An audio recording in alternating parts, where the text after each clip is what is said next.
Before we begin, the name is placed on the top right side of the screen. Our female protagonist introduces herself as Hazel, the Witch of the Black Forest. However, she discloses her name used to be different.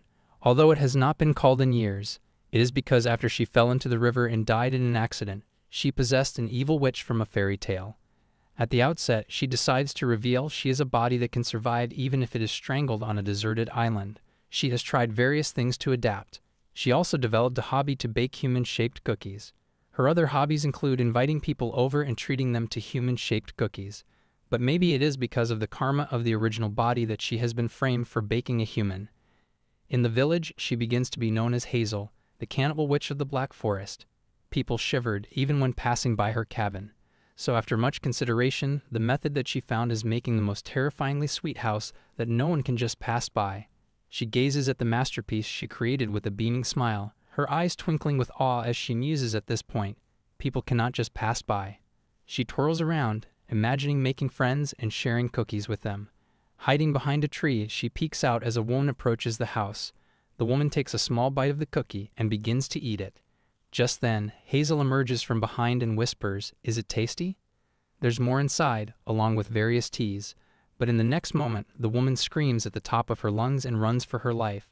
Hazel's eyes instantly go dull as she reminisces about her loneliness in both her past and present lives. A memory of her grandmother resurfaces where she had smiled, thinking at least she had her grandma, who had told her to eat well and live well, even if it was about just one meal. Determination swirls in her eyes as she resolves to first enjoy something delicious and then grow stronger. As she makes sweets, she's in high spirits, her face lighting up with a smile as she finds all her creations adorable. She has made carrot cake, apple pie, various cookies, and even a basket full of scones. Looking out of the window at the weather, she muses, "Nice. The day is perfect too."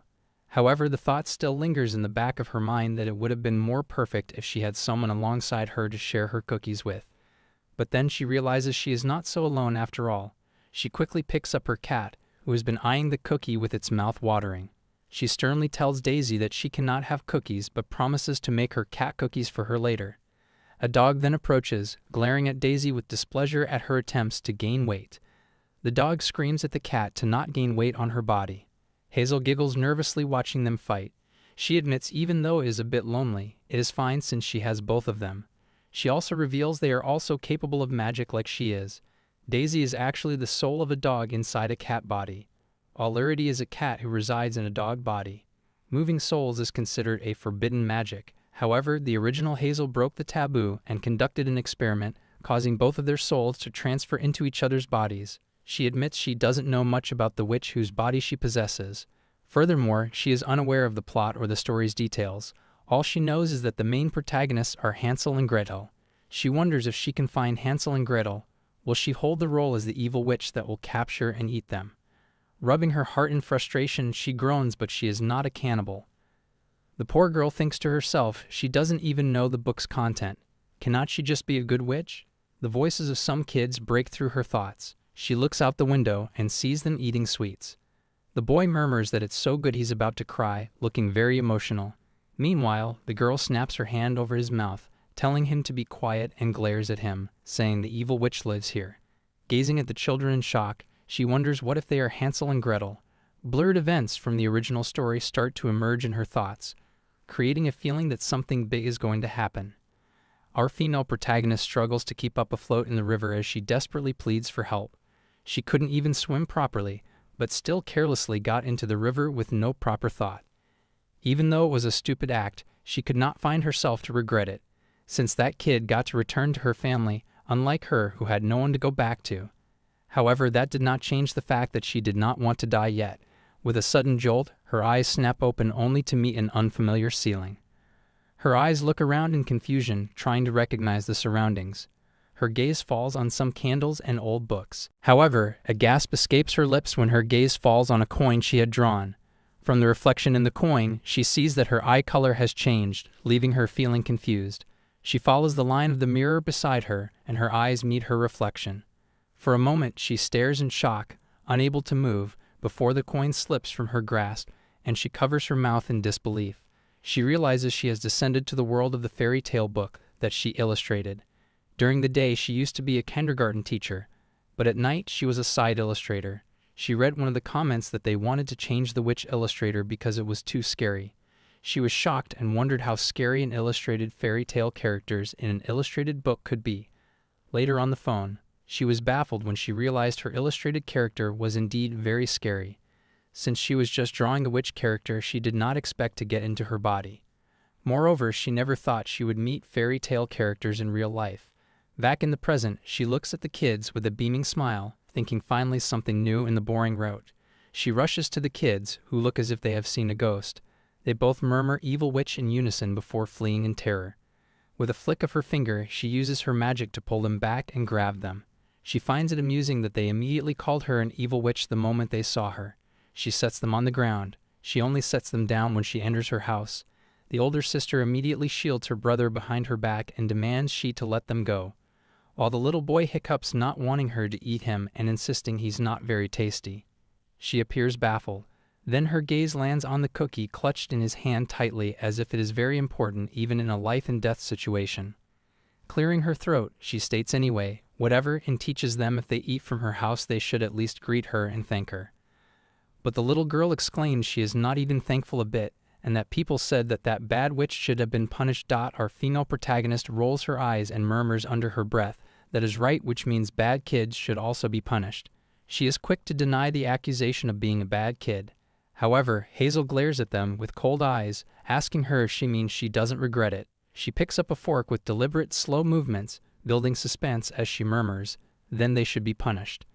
The children look utterly terrified. Despite their fear, she finds them so cute that she considers stopping her teasing, though they resemble curious squirrels to her. She gives them a choice between two punishments, one to become her meal for the day, and the other to join her for tea and cake.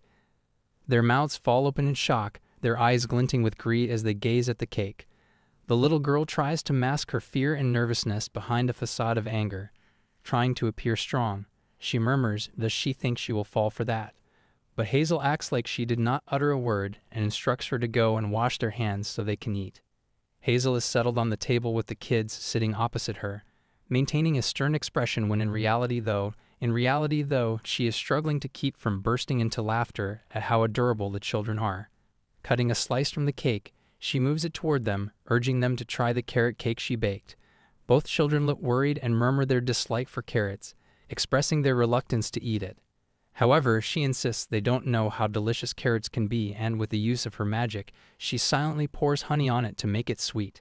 After she has done the art of ventriloquism, both kids quickly change their minds about not eating it, and now eagerly ask for it. She smiles brightly at them as they practically devour the cake. She asks them their names. The girl informs her name is Luna and her brother's name is Luca. Hazel tells them their names are really pretty and also inquires about their age. Luna is 7 years old, while Luca is 5 years old. Hazel smiles at them, but it does not escape her notice that they are not Hansel and Gretel. She exclaims they look very cute together, and then asks her if their parents will be worried that they are with her. A tense silence falls over them. The adorable smiles no longer on their faces, as both are stunned into silence. Luca's eyes dim with a profound sadness. The silence is pierced by Luna's voice, who, in between pauses, reveals that their parents threw them away. Hazel looks at the kid with a stunned gaze, the slice of cake in her plate forgotten. She recalls her own childhood. The little Hazel was very excited as she was given a task to create something special for her parents. She had rushed home, with anticipation sparkling in her bright eyes, wondering if her mom would be happy with the gift she made. Bursting through the door, she excitedly called her mom's name, only to be met with deafening silence. Her eyes darted around anxiously before they landed on a stack of letters on a table. The letter included an apology and an instruction for her to remain with her father until her mother comes for her. There was no explanation and nothing else. But in the end, her father also abandoned her. Worry flickers in her eyes as she looks at the children, thinking they were also abandoned, just like her. She cannot help but wonder what did these beautiful kids do to deserve being thrown away, and doubt begins to bloom in her heart again, about what if they are Hansel and Gretel. Another thought crosses her mind that maybe they will have to kill her for this story to end, but she instantly dismisses the thought because she wishes for a warm and desirable ending, not some cruel fairy tale. At that moment, she resolves that until the parents of these children don't realize their wrongdoings and come looking for them, she will assume the role of their guardian and take care of them. She then brings them some cookies, telling them she has made them herself. Now she's on a mission to be a kind witch. Luna refers to her as a witch to catch her attention. Hazel corrects her, instructing her to call her Hazel. She questions, with fear evident in her eyes, that if she is feeding them with the intention to eat them later. Hazel is left standing in pure astonishment, unable to respond. Tears well in her eyes as Luna misunderstands, believing that these cookies are also baked people. Luca also misunderstands that she shrinks people like this and bakes them.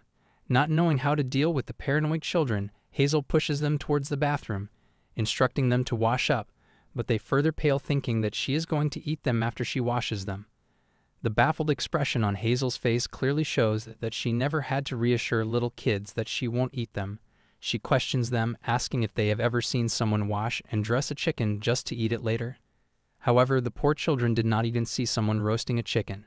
She looks at them with a pitiful expression, thinking they might have come from a very poor household, and decides to get some chicken for them tomorrow.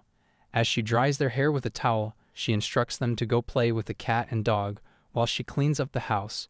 Lucas stares at her with curious yet shy eyes. Later at night, laying on a bed, Luca is wide awake while his sister sleeps. Suddenly, Luca blurts out to his sister that the witch is not that scary, right? Hazel, who was about to knock the door to check on children, pauses and a smile adorns her lips. However, the sister, who had been dozing off until now, states that she is awake and won't sleep so they would not be eaten by the witch at midnight. Hazel barges in, scolding the little girl to sleep tight so she could grow taller and assuring her she is full, so she won't eat them. After leaving the room with a smile on her face, she realizes she does not feel lonely anymore and is grateful for the children's presence. The next morning, Luna's face drains of color as she stares at the sheets her brother has wet. Luca trembles, unsure of what to do. What if they anger the witch and she decides to eat them? She gently caresses her brother's hair, offering reassurance as she tells him she's gonna check if the witch has awakened and instructs him to stay here. She slowly steps into the living room. The entire house looks clean. She looks around, unable to find the witch. For a moment, she considers using this chance to escape, but then her gaze lands on the witch outside the window, hidden behind a tree, listening to some women. Luna wonders what she is doing. Further thinking, could it be that she is sneaking up on them and believing finally she can see who she truly is? While Hazel wonders what those women are talking about, it seems like a long conversation. The object of their gossip is the Grand Duke. He is known to be crazy. Hazel's interest peaks as she hears his name. In this empire, there is only one Grand Duke, the Grand Duke Elliot Blaine, a man who inherited the dukedom at a young age in place of his parents who passed away at an early age. The Duke, thanks to his outstanding abilities, is thriving without suffering any damage to his reputation because of his notorious ways. Lost in her thoughts, Hazel does not notice when the women spot her. She jumps in shock as they scream "Evil Witch" at the top of their lungs, fleeting in terror. Desperately, Hazel tries to stop them, calling after them, ready to give an explanation, just wanting them to listen to her story. Luna watches the entire scene unfold with sadness in her eyes. Hazel halts abruptly when she hears someone call her name. She turns around to see Luna, who looks as though she has gathered all her courage to come forward. With a trembling voice, Luna explains that Luca made a mistake on the bed and that she needs Hazel's help. It is clear in the little girl's eyes that it took her a lot of courage to approach Hazel for help and give her a chance by trusting her not to hurt them. Luca's eyes are filled with tears as he apologizes with an adorable frown that although she saved him and let him sleep here, he peed in the bed. Hazel glances at him nervously, wondering why is he scared so much, and if he used to get scolded a lot for it. Caressing his hair tenderly, she teases him that last night a fairy water made a pool on the bed. Crouching in front of him, she asks him if he got nervous because he has slept in a new crouching in front of him. She asks him if he got nervous because he has slept in a new place. Avoiding her eyes, he murmurs it is because Lulu is not here. At her confused expression, he explains Lulu is his rabbit, and he wishes to see him. However, Luna points out that he still peed when there was Lulu. She clarifies to Hazel that it is his doll that he left back at home. Hazel asks for the location of their house as she resolves to bring it. Lucas' eyes light up at the thought of getting his rabbit back, but before he can blurt out the location, his sister covers his mouth and states they do not have a house.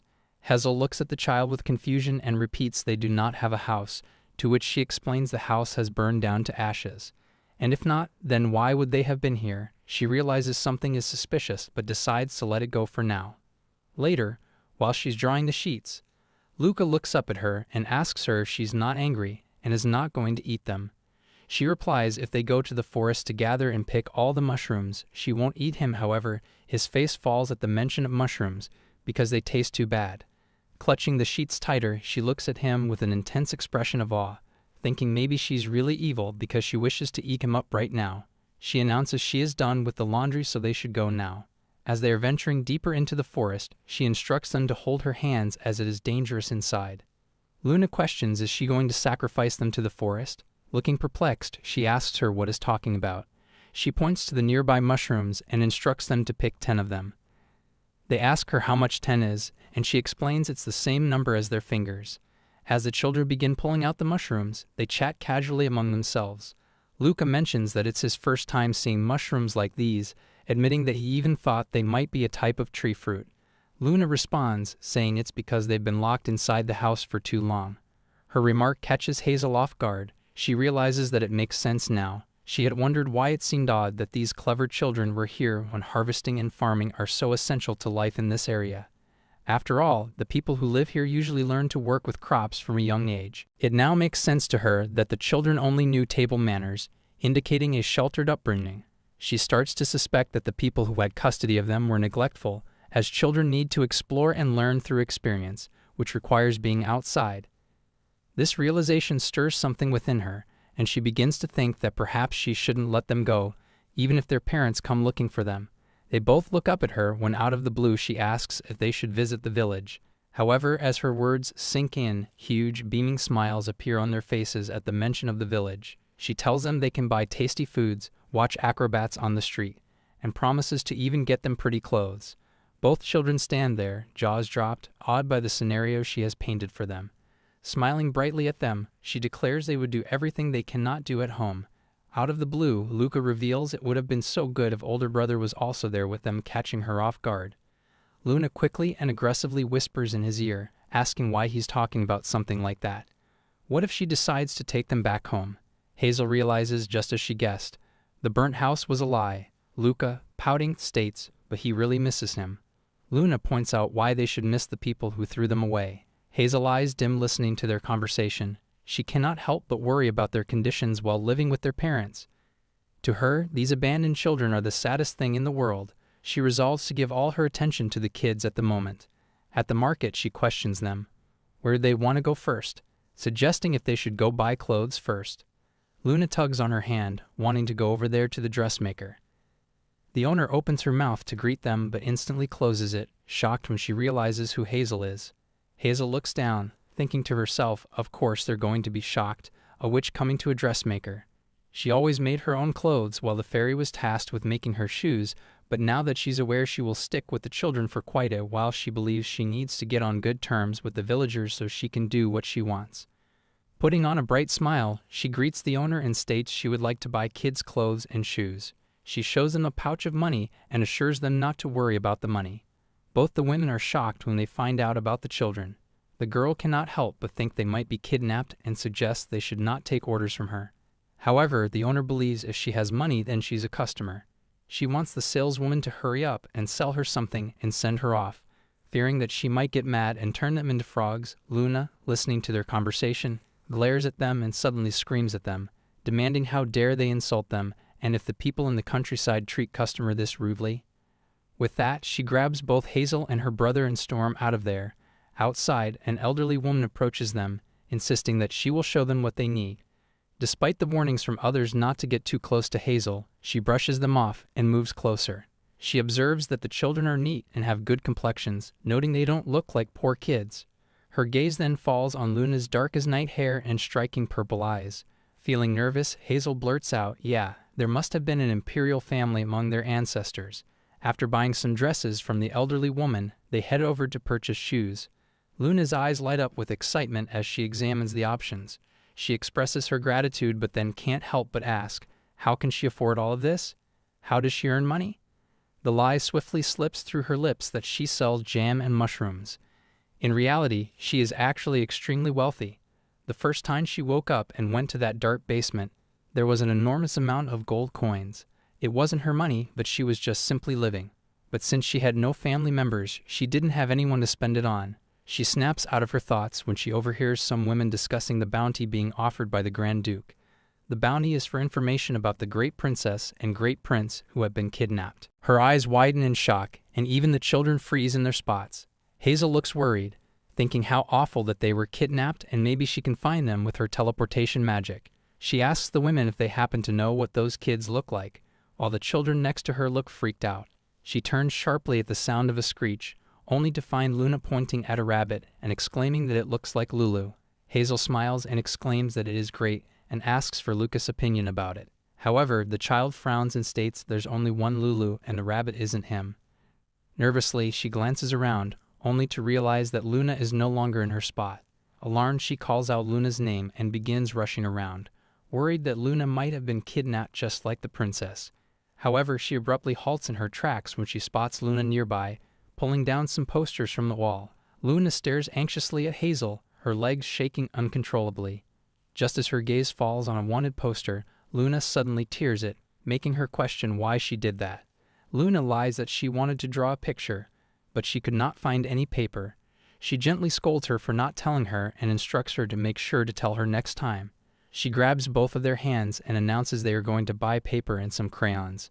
On her way, she hears several people talking about the issue. She thinks to herself everywhere she goes it is all about the Grand Duke and wonders if it is his children that are kidnapped. Also thinking if the rumors about him going mad were about this, she believes if he got married, it would not be long ago. The kids must be very young. How unfortunate. Suddenly, she claims she wishes to see him with heart in her eyes, making the kids confused. She has heard that the Grand Prince is famous for being handsome. She wishes to witness how he would look with an angry expression on his face. His looks are described as having silver hair, as if a fairy had carefully blocked each strand of moonlight and draped it over. Eyes like amethyst, as if pure gemstones were masterfully set into him. It is heard even the greatest sculptures of the time cannot capture his beauty. On the other hand, the Grand Duke gazes at the picture of Luca hanging on the wall, tenderly caressing it. He holds Lulu in his hand, wondering how Luca is coping without the toy, as he has nightmares when it's not there. He reflects that if anything were to happen to Luna and Luca, he wouldn't be able to underscore, but before he can finish his thought, the door bursts open and a knight exclaims that they have received a report. At a dressmaker's shop in the village near the edge of the Black Forest, there are children who look exactly like the prince and princess, and they are even being called by their real names. He also informs him they are with the witch. Meanwhile, Hazel stretches her arms above her head, reflecting on how fun today was and looking forward to cooking with what they bought. She also decides she wants to draw pictures with Luna and Luca. She thinks about how time used to crawl by, but now it races past. Suddenly, she flinches as the door swings open and Luca steps out. He climbs onto her lap, and she questions why is he awake. Luca responds he was scared. She drapes a blanket on his curled figure on her lap and reminds him Luna is here with him and tells him to sleep. Luna appears from behind and states that she isn't asleep either, climbing onto the couch while muttering about how unrefined it is to sleep on the couch like that. Hazel smiles at her, brushing her hair affectionately, and acknowledges how hard it must be for her to take care of her younger sibling. She admits that if she were in Luna's position, with no house to shield them from the wind and rain, no food to eat, and no adults to protect her, she would have cried and given up right away. Luna suddenly gazes down, murmuring that the outside world is scarier than she thought. Hazel pulls her into her lap, praising her for making it all the way here. She reassures Luna that she can leave the adult tasks to her from now on. She can just be a 7-year-old. Just as Luna is about to fall asleep, she murmurs Hazel's name and asks if they can stay together forever. Hazel is startled by the sudden request but replies gently, of course. She thinks about how she wishes to keep living like this, together with both of them. She silently prays to God, asking to let them continue living happily, just the three of them, and hopes that the children's father will never come looking for them. But it's too late. The Grand Duke is already outside her house. The next day, she wakes up and stretches her arms, feeling her body stiff from sleep. She looks surprised when there's a knock on the door. Cautiously opening it, she's pushed back as the door swings open violently, revealing the Grand Duke with a sword pointed at her. He declares that she is accused of kidnapping. Just then, both children appear behind her, and she worries, believing it's not good for them to see her like this. With a nervous giggle, she asks if he's the father of the kidnapped children, assuring him there must be some misunderstanding. However, from behind him, Luna screams that it's not true. The knights instantly approach, referring to Luna and Luca as the prince and princess, leaving her utterly baffled while the Duke's piercing gaze remains fixed on her. It then dawns on her that he is the Grand Duke. The realization sinks in, and she thinks to herself, no wonder she thought he was so handsome, but then she shakes her head, reminding herself that now is not the time to think about such things and shift her focus to the fact that Luna and Luca were the children of the Grand Duke who were missing. Now it is clear to her why they were so sheltered and unaware of the outside life. Because they have been aristocrats all this time, she deadpans, oh then she got herself into a big mess. Suddenly, both children grab onto the Grand Duke's legs, startling him as they declare that if he executes Hazel, they will starve for the rest of their lives. He replies that in that case he will exile her. They quickly counter that if he does that, they won't eat carrots for the rest of their life. This leaves him confused as they never ate carrots to begin with. He reminds them they do not eat it, to which they say they eat whatever Hazel makes for them. He turns to ice in shock, completely taken aback by their unexpected declaration. He shifts his focus to Hazel, demanding to know what she has done with his siblings. Lifting her chin with the tip of his sword, he leans in closer, his presence intimidating her. She murmurs what he means. She just fixed their picky eating habit. He's suspicious because these kids are so stubborn that it is something that so many people have not been able to achieve over the years. One of the knights suggests it seems like she's playing with their minds, while the other informs there are many rumors that witches use black magic. Hazel thinks alright, she needs to get rid of the sword first as he is treating like a chicken whose head he can cut off any time. Just as her finger grazes the sword, she instantly pulls it back as light radiates from it. Realizing it possesses holy powers, she starts looking around, unable to find the holy knight nearby. She startles when he screams at her, demanding to know what she did. She replies that he can't scream in front of the kids. They'll get scared. That's when Luca bursts into tears. Hazel looks like she might cry too as she glances at Luca. Gathering her courage, she grabs a fork and holds it up, telling him that if he's that curious, she'd be happy to let him know. He eyes the fork with suspicion. She reassures him, saying, "Don't worry. No matter how powerful you think witches are, there's nothing they can do with a fork." Hazel shows him a carrot cake and, taking a spoonful of it, offers it to him. However, he orders his men to take the cake, claiming he needs to test it, believing she is trying to use it to turn his siblings into puppets. He then turns sharply, asking the kids to follow him, but she asserts from behind that they're not going anywhere. He pauses and looks back at her in shock when she declares that the children claim they are being locked up and neglected. He momentarily looks troubled, then refocuses and instructs his siblings to go to the carriage. But suddenly, Hazel uses her powers to shut the door, announcing that he cannot take them and questioning what would happen if he neglects them again. His expression sharpens as he demands she open the door immediately. One of the knights steps forward, saying he'll break it down with an axe. In desperation, she blurts out that she will be a good guardian for the kids. He retorts that he's aware of the rumors surrounding her, and his demeanor shifts, becoming menacing as he questions how dare she promise them anything. He warns her that if he finds any evidence against her, she will be exiled. Meanwhile, both children cling to their brother, insisting that Hazel doesn't eat humans, and that if they pick mushrooms together, she doesn't eat people. They attempt to return to Hazel, who tries to give them a reassuring smile. Crouching in front of them, she tells them they have to go home now and promises to write to them. Even if they can't read, they can ask others to read for them. However, the Duke scoops up his siblings, believing she has manipulated them. It doesn't matter anymore. He leaves the house and heads toward the carriage. The children look very sad.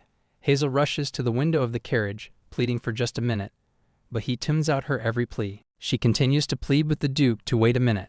His blank face becomes irritated when she finally manages to get on his last nerve. He hops off of the carriage and asks her what's the matter. She avoids his gaze, looking nervous as she murmurs, "These are the children's belongings. She wants him to take them." He looks conflicted for a moment before deciding he has no need for a witch's cursed item. She lets her head fall in defeat, thinking that is right. The Grand Dukedom probably only deals with top-quality items.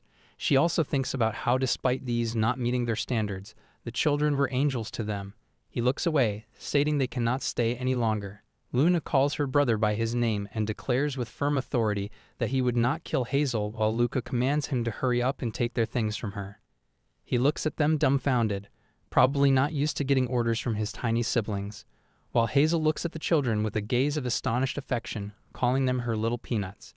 The Grand Duke looks pretty offended and orders his siblings to get inside, Claiming it is dangerous, they obey, but not before thanking her for taking care of them so well. He turns to them in shock and states, what do they mean? They remind him he's the one who always told them to thank others for helping them. He sighs deeply before he turns around, his demeanor no longer menacing and harsh. He states he thanks her for protecting his younger siblings safely. A smile lights up on her face, but it is too soon, as in the next moment he secretly gives her a glare and murmurs she probably manipulated them. The smile wipes off her face in an instant. She actually looks heartbroken. He heads back to the carriage and commands his men to load the girl's luggage onto the back of the carriage. They take off, leaving her standing there all alone. She wants them to be healthy. Her eyes look so dim, she is sorry for not keeping her word about being together forever. Her pet family with concerned eyes make their way to her while she is lost in thoughts, thinking about the promises she made to them, the promises about making stew that they love for dinner, or how she was planning to raise bunnies on the farm because they wanted. She wanted to do all of that for them because they brought color into her once lonely life. And now that she thinks about it, she never even got to say thank you. Her dog nuzzles her face into her dress, probably sensing her inner turmoil. The dog wants to know if she's all right. She claims she's all right, but the tears dripping from her eyes like raindrops tell a different story. Rubbing her eyes to clear the blur, she crouches down and says that if she is worried about the kids, she can always send them to watch over them.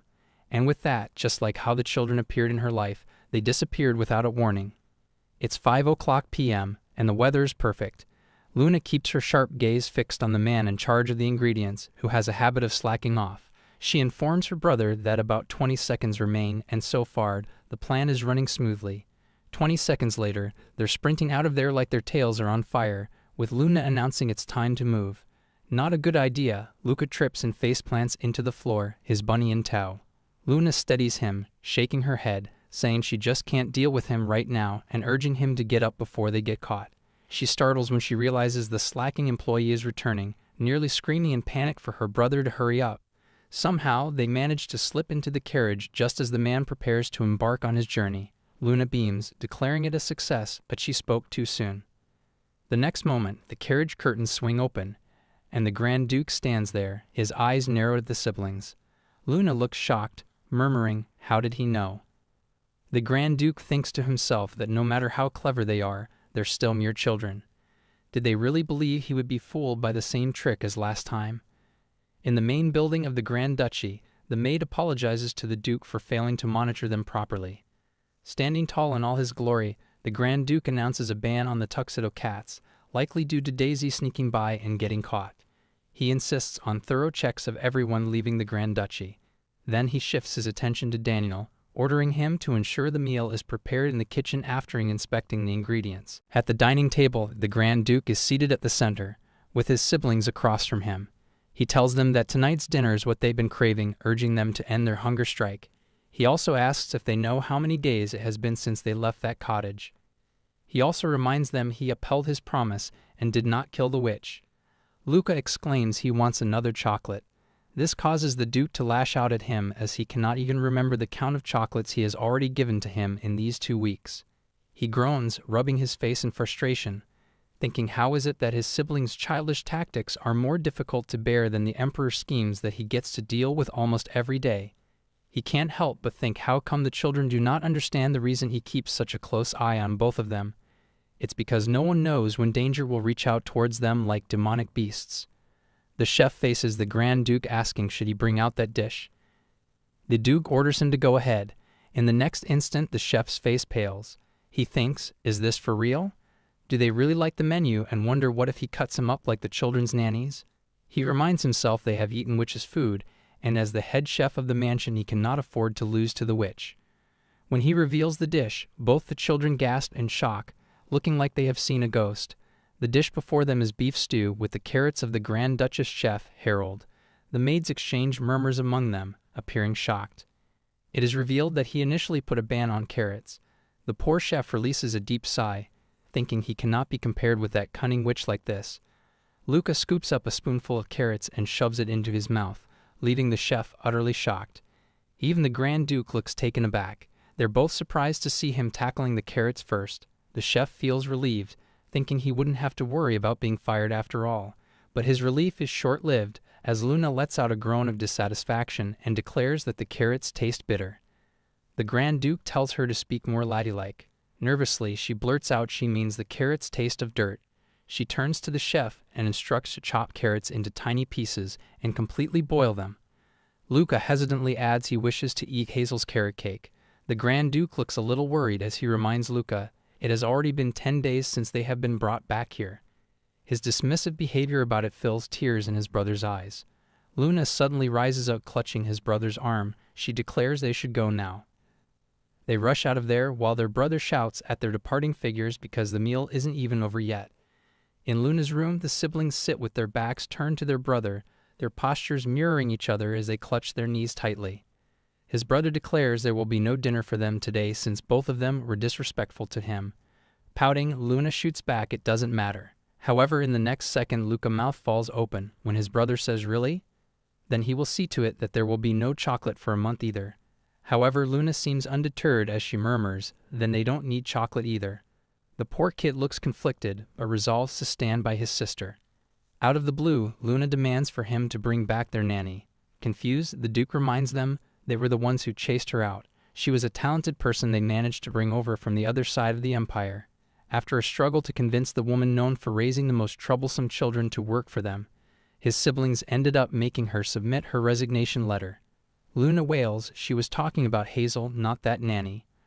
For the first time, their brother seems actually perplexed as he murmurs almost to himself, just what did she do to them? He remembers how they've always acted like nannies were their lifelong enemies. Suddenly, Luca pats himself in the back and states she patted his back like this. The Duke is confused for a moment and wonders if she hit them.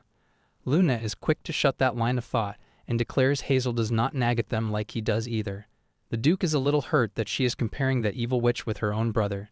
He points out she lured them with her sweet candy house. Luna snaps at him, warning him not to talk about Hazel like that. She aggressively gestures at her body and asks him if it looks like any part of her is missing, or if she has been eaten anywhere. The Duke opens his mouth to say something, but a gentle tug on his sleeve shuts him up. His little brother flutters his adorable eyes at him and pleads with him to let him go to Hazel. Moreover, he even wishes for his brother to join them. Shutting his eyes, the Duke insists, no, followed by a definitive absolutely not. Luna points out it has always been a no. When has he ever allowed them to do what they wished for? Just then, there's a knock on the door, followed by Daniel's request to get inside. The Duke does not reply at first. The reality of never being able to anything he wanted either begins to settle in his mind. He breaks out of his trance when Daniel informs a letter has arrived from His Majesty the Emperor. He replies he would be there right away. As he turns to leave, he halts when Luna's voice cuts through the air, screaming for him to go away as he did last time. He realizes she is referring to the expedition he went on last time. However, he wants them to know he thought of them the entire time he was gone. On his way back, he cannot help but think about his parents. He is already aware that he is the eldest and the only adult, and as the head of the family, he is the only one who can protect those children. But no matter how much he tries to become a righteous man, sometimes the burden is just too much. On the other hand, Hazel stands by the window, watching the rain pour down. Feeling the weight of loneliness, she shifts her attention back to her pets and says, "It's pouring today too." Suddenly, the cat leaps into her arms, asking, "When are the little ones coming back?" Hazel reminds her she pretended to be annoyed all along, but turns out she got attached to them too. Her eyes look hauntingly sad as she realizes attachment is truly scary. She confesses she sent Daisy to the Grand Duchy a few days prior. The inside of the Grand Duchy was spacious and filled with food too.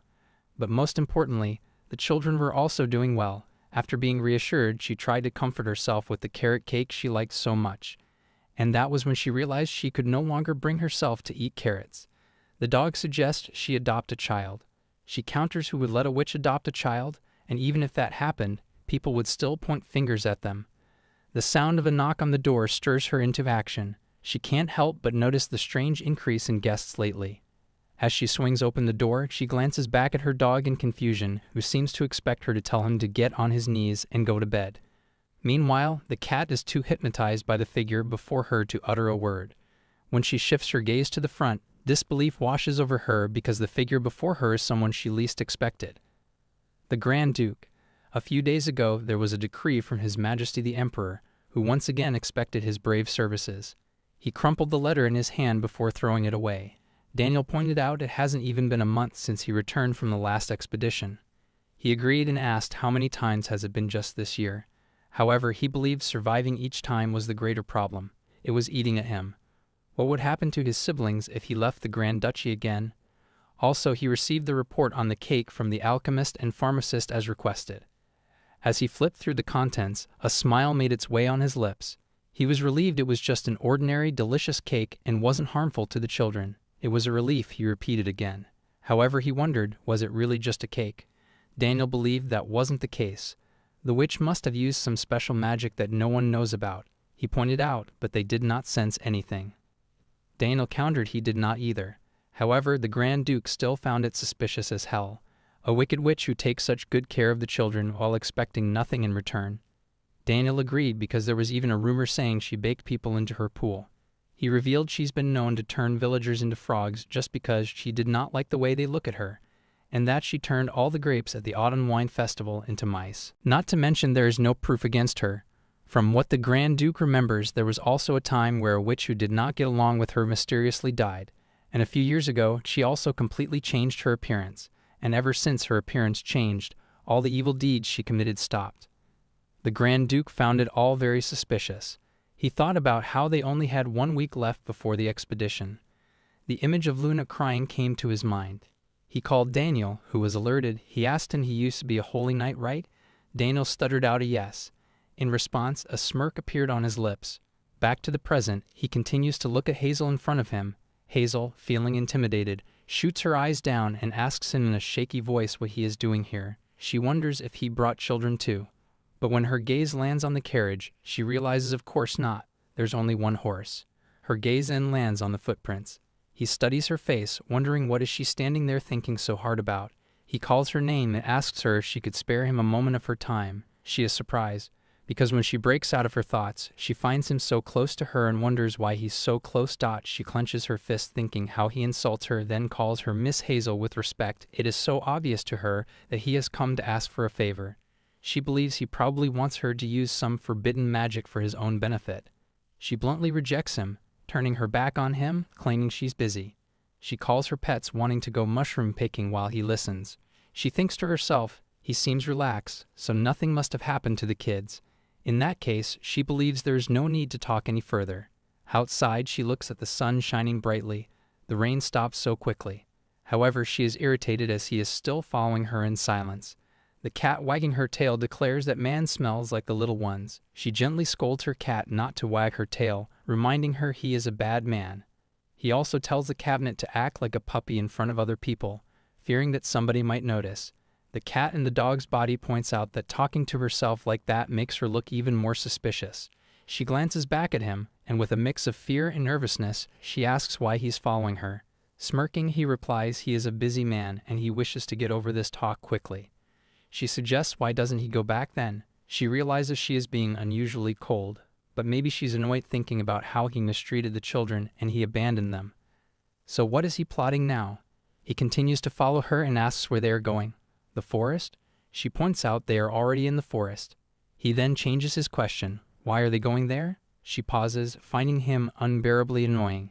She glances back at him with an evil smirk and announces she is taking the noble blood of the Grand Duke deep into the forest to offer it to the great demon. The Duke flinches. She realizes his shocked expression is just like Luna's.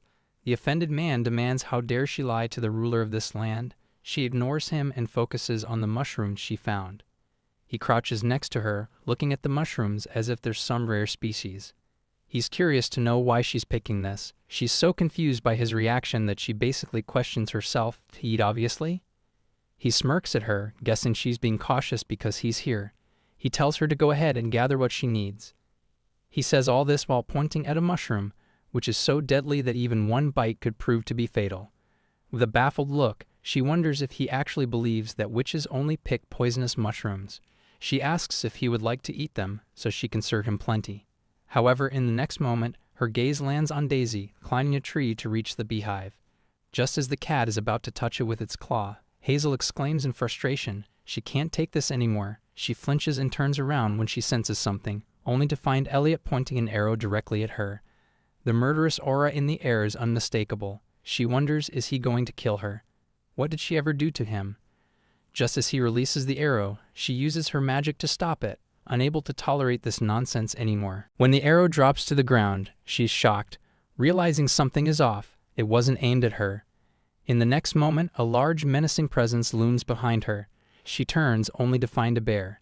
The bear doesn't give her much time to react and charges at them as they run for their lives. Damn it. Elliot curses under his breath. He glares at her and demands, why the hell did she save the bear? Unable to trust her, he blurts out, not to tell him she is the one who summoned it. She snaps back. If she summoned it, would she be running away right now with him, he mutters. He will handle this and orders her to step aside. But she refuses to leave Daisy, who is still stuck in the tree. With a swift motion of her magic, she hurls the beehive at the bear's head. For a moment, she admires her clever move, but panic quickly sets in as she realizes this is not the time for it. She urgently asks Daisy if she's hurt anywhere. A hand on her shoulder gets her attention. The dude wants to know, wouldn't it have been better for her if the bear attacked him? She blushes, realizing he's too close. Picking Daisy into her arms, she demands, why? Why would she wish death on someone she has only seen twice? She wonders if this guy has paranoia or something, like one of those people who think everyone's out to kill them. If he's that crazy, it makes sense to her why he locked up his siblings. He gently takes her hand and states if she doesn't want him dead, then maybe she is doing all this to gain his trust, and maybe with these delicate hands of hers, she summoned the bear only to take it down herself. She lashes out at him, telling him to get lost. When the rain becomes too heavy, she retreats into the cave and settles down, stating bluntly that she's not interested in earning his trust. She just needs some time alone. He sits beside her and asks if she's the one responsible for the weather magic. She responds with a simple no, still unsure why he's following her. As her eyes linger on his handsome face, he asks, what is she looking at? Startled, she meets his eyes, and so does he. His gaze shifts nervously as he murmurs to himself, this is why she changed her appearance. Confused, she asks, what did he say? Now that Hazel thinks about it, Daisy and Lady did say the witch's appearance suddenly changed. It was just a few days before she possessed the body, right after receiving a treasure chest full of gold coins from her strange man. She thought it was her redrawing the witch's appearance. She wonders if the Grand Duke knows something. She asks him what his plan is. He lets her know it is none of her concern. He suddenly stands up, a perplexed look crossing his face.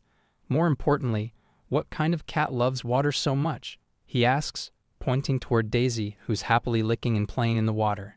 She hurls a towel at his face, thinking if he finds out, it's all over. When he asks what she's doing, she simply tells him to use the towel to dry himself. As he remains frozen in place, she urges him not to just stand there and promises she won't eat him. They both settle down after lighting a fire. While he dries his hair with the towel, he splashes water all over, irritating Hazel. She complains about his temper and can't help but wonder if this is the same man she saw in the forest just moments ago. How can someone like him possibly take care of children? She thinks to herself. Noticing him busy with something, she asks, what is he doing? He replies that he's grilling mushrooms because he's hungry. She protests, those are her mushrooms. He counters smugly, they grow on his land so they are his. Narrowing her eyes, she thinks, is this how she wants to play? Fine, she has her own ways. He meets her gaze and adds, most women wouldn't think of attacking a bear, right? She points out the obvious, that she is a witch. With a flick of her finger, a cake appears in her hand. The Duke eyes it, not too keen on her eating it alone. She teases him. What if he has cast a puppet spell on the cake? He asks, and what if she made him her puppet? What then? She smiles to herself, replying, then she would get to visit the Grand Duchy and meet the kids. Confused, he looks at her and says, that's all she thinks about. He informs her that the cake investigation is over and that there's nothing suspicious in it. However, he's still baffled by how she managed to bribe the children. She sighs, smiling, and offers him a slice of the cake. Why don't you see for himself? She suggests. He takes a bite, then teases, should he be grateful that he didn't turn into a frog after eating it? She, however, isn't amused and replies, she doesn't do that kind of thing. He reminds her she did a few years ago. The investigation records are still in the archives rising up. He declares he wishes to get to the point he is curious about many things regarding her. He believes people do not change overnight, and it is not easy to abandon the way one has lived their whole life. He demands she tell him, why does she suddenly want to be a good witch? She forces a smile, lying straight to his face, saying that a few years ago she got really sick and it made her regret her past. so she reflected and decided to live a good life from now on, finishing the sentence with nervous giggles. He watches her with an intense gaze, calmly replying he doesn't believe her. His stare is so intense that even she feels the weight of it. Her mind drifts back to when she offered him the cake and he had quietly pulled out his own utensils. Does he really think she's going to poison him? She wonders. If he's suspicious, why come alone to see a witch? Even last time, he only brought a few knights, and now that she thinks about it, she did sense divine power radiating from him that day, though she never found the holy knight. Noticing her lost in thought, he asks, "What is she thinking so hard about?" She quickly responds, "He is here to interrogate her, isn't he?" He claims it's not an interrogation, just a few questions. He is very curious about witches. No, he corrects himself. He is curious about her. She wants to know if, once he's done questioning her, he's not planning to tie her to a stake to be executed, right? He assures her not to worry, as he is here because he has a favor to ask.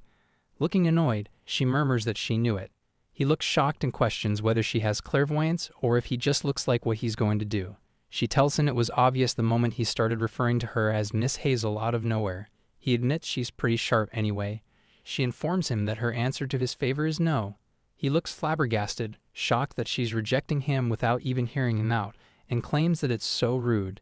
She accuses him of being the one who's rude. Shouldn't he apologize first before asking for a favor? He blatantly questions apologize for what? She looks baffled at his audacity. She reminds him he falsely accused her of using forbidden magic. He continues to gaze at her, but in the next moment, he states them, admitting that was a false accusation and states it was wrong of him to accuse her without evidence, so he would like to apologize. She is shocked because he apologized so easily. She wonders if this favor is really that important to him. However, he then proclaims, but shouldn't she also apologize for keeping his siblings after hearing he went through hell every day? She blurts out she did not know they were his siblings. He questioned who is going to believe that? She realizes that is true. She would not believe it either. She then announces she had her own reasons and she heard the children were being neglected. And she asks him who would try to return them to their bad parents. His eyes darken menacingly as he murmurs, "Neglect," his voice dripping with malice. She informs him that the children said they were trapped inside the house. He seems taken aback and states why would they want to live in a witch's cottage instead of a mansion. He believes it is dangerous for them outside and reminds her that the mansion has 100 rooms, dozens of gardens, and even a lake, and is perplexed as to how they could call living there imprisonment. And is she saying he is a worse guardian than a witch? He is offended by that. She replies considering he tried to execute her in front of the children. She would not say he is a great guardian either. Though he does not refuse that, he is ready to admit and explains he completely lost his mind back then. She groans no matter how noble they are. Children need to go out and experience the world. Suddenly she murmurs in an almost audible voice that if he is aware how much they love playing in the forest. However, his eyes reflect that he doesn't believe he has made any mistakes. He points out she might not understand, but nobles have duties benefiting their status, and even if the children enjoy themselves, they can't just live doing only what is fun. She agrees that might be true for adults, but is it necessary to set a strict limit for children? She believes they need to have a variety of experiences when they are young. She points out, just like him who as a noble knows a lot about mushrooms, right? But the same could not be said for his siblings because they couldn't tell the difference and almost ate poisonous ones. Amusement dances in his eyes as he rests his chin on his palm and murmurs, "It seems like she has raised children before." However, suddenly a sense of sadness settles around Hazel. She does not hesitate to confess yes, she did. She muses they were not her own, but she has taken care of other people's children. But she cannot go back to those days. She dismisses the thought and states anyways there is another reason why she could not easily send the children back. She lets him know they said he abandoned them. A haunting look appears on his face as he lets out what? She asks him why would they think that? She then changes the sentence agreeing that they are children so it could be just a misunderstanding, but she just wondered if they had a bad relationship with him. Noticing the palpable tension in the air, she uses her magic to summon some tea and wants him to take it. However, she stops when he admits it was a misunderstanding, but it is partly his fault too. He states to be honest, expeditions, subjugations, diplomatic missions, he has been away from the mansion for long stretches of time because of these duties, so it is not surprising for him that the kids started believing they were abandoned by him. He believes they are still too young to understand the complications of adult life. However, his top priority is his siblings' safety above everything else, so he doesn't want her to misunderstand. Hazel looks sad now that she knows the Grand Duke actually cares about his siblings a lot. A fleeting thought drifts across her mind. Maybe he's not as bad as she once believed, but it's swiftly shattered by his voice. No poison, it seems, he remarks while sipping his tea with irritating grace. She inwardly groans, seriously? However, the atmosphere shifts in an instant. His grip tightens around the tea handle. He accepts that it might sound crazy to ask a witch for this. Even the cat and dog pause, their attention fixed on them, wondering what kind of favor is it, and the Grand Duke, of all people, needs a favor. He states while he is away on another expedition. Could she temporarily be their nanny? When she remains quiet, he continues that it is almost impossible to find someone willing to be the Blaine's family's nanny. Out of the blue, she blurts out she would love to. His eyes snap open, only to find her face mere inches from his.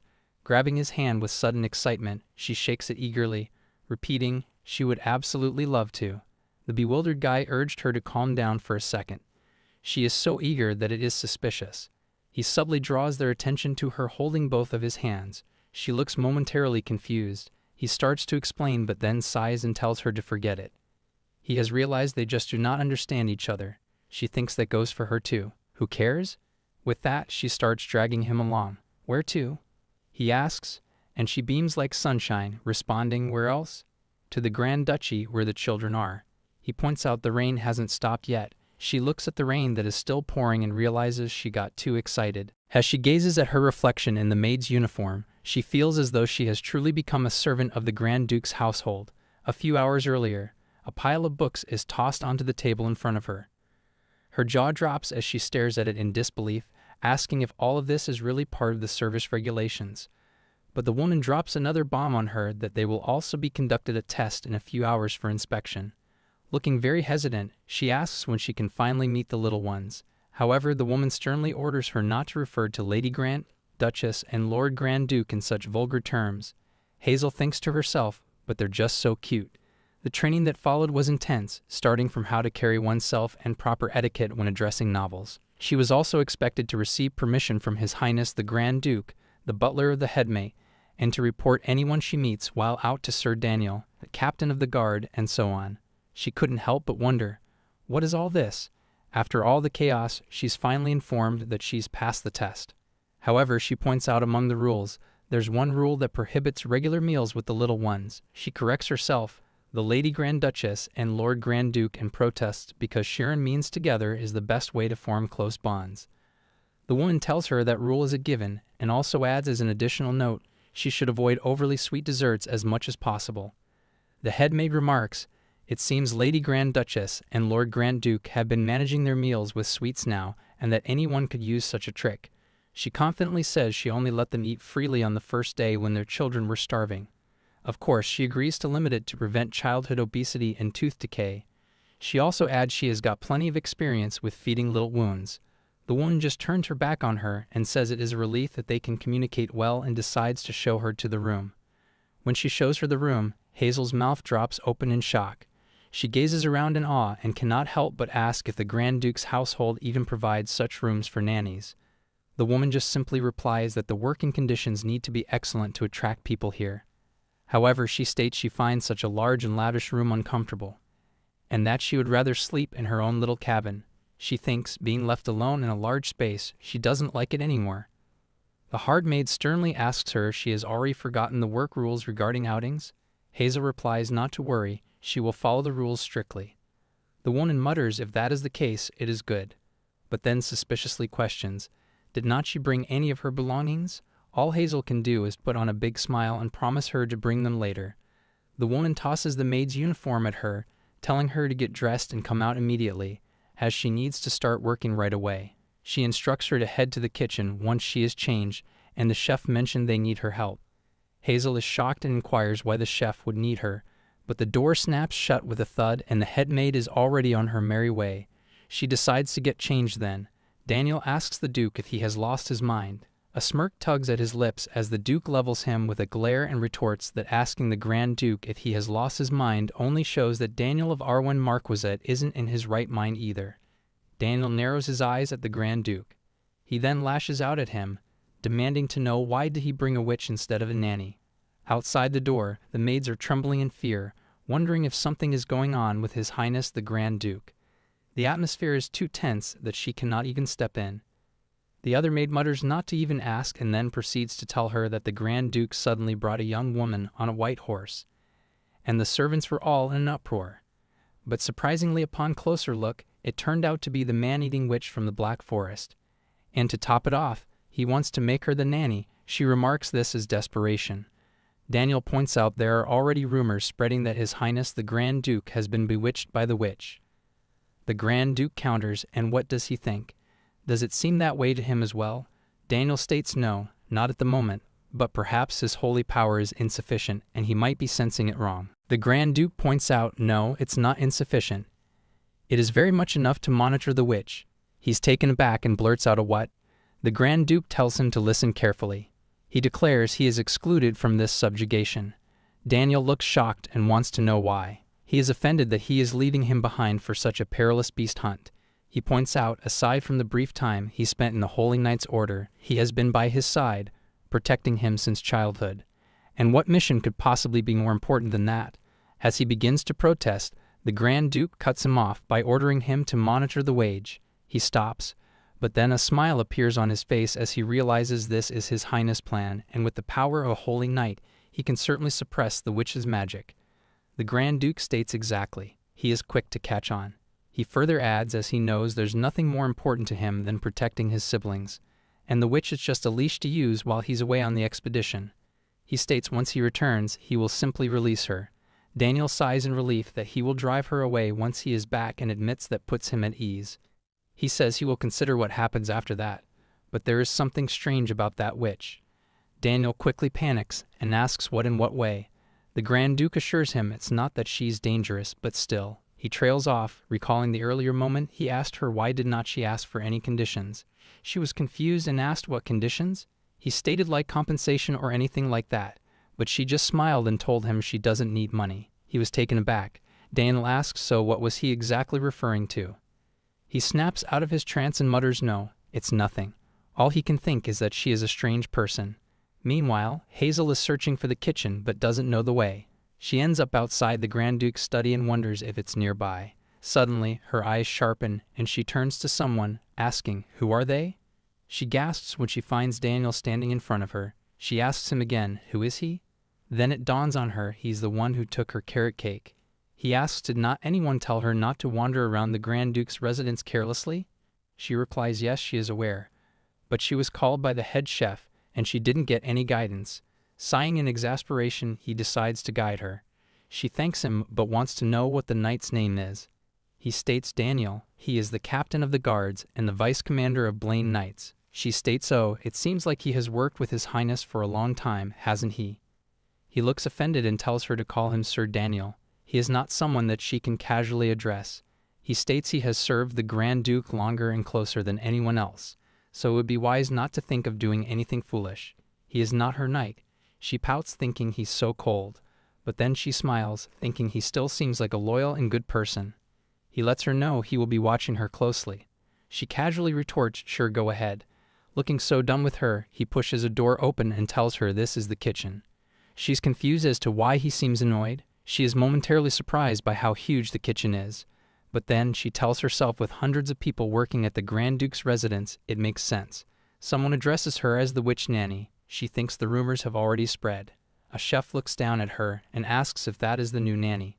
Daniel states yes. He has heard he requested to meet the new nanny, Hazel. He says for the meal tonight, the Grand Duke asked about what the young prince and princess would like for dinner. She is shocked and wonders if he told him to ask her. She lets him know the young prince and princess are picky eaters, but if he mixes their favorite ingredients, like in beef stew, they will eat it all. He makes a face and mutters that commoners dish boiled in water beef stew. She states yes. He knows it well. She wonders what is wrong with him. Did she offend his pride by giving him a good tip? He points at the kitchen and states since she knows so well, why doesn't she go to that empty counter and make a dish? And that dinner starts in 20 minutes, so she has enough time. She nearly screams for 20 minutes in shock. Despite thinking it might bruise his pride, she still believes it's a good idea. With a casual flick of her finger, she declares she'll handle it. As everything starts coming together, everyone is left speechless, their eyes fixed on the scene as Daniel panicking, asks, "Wait, what? Where did she get this from?" She casually replies, "From home." He tells her she cannot bring external ingredients into the kitchen without inspection and asks if she didn't read the work manual.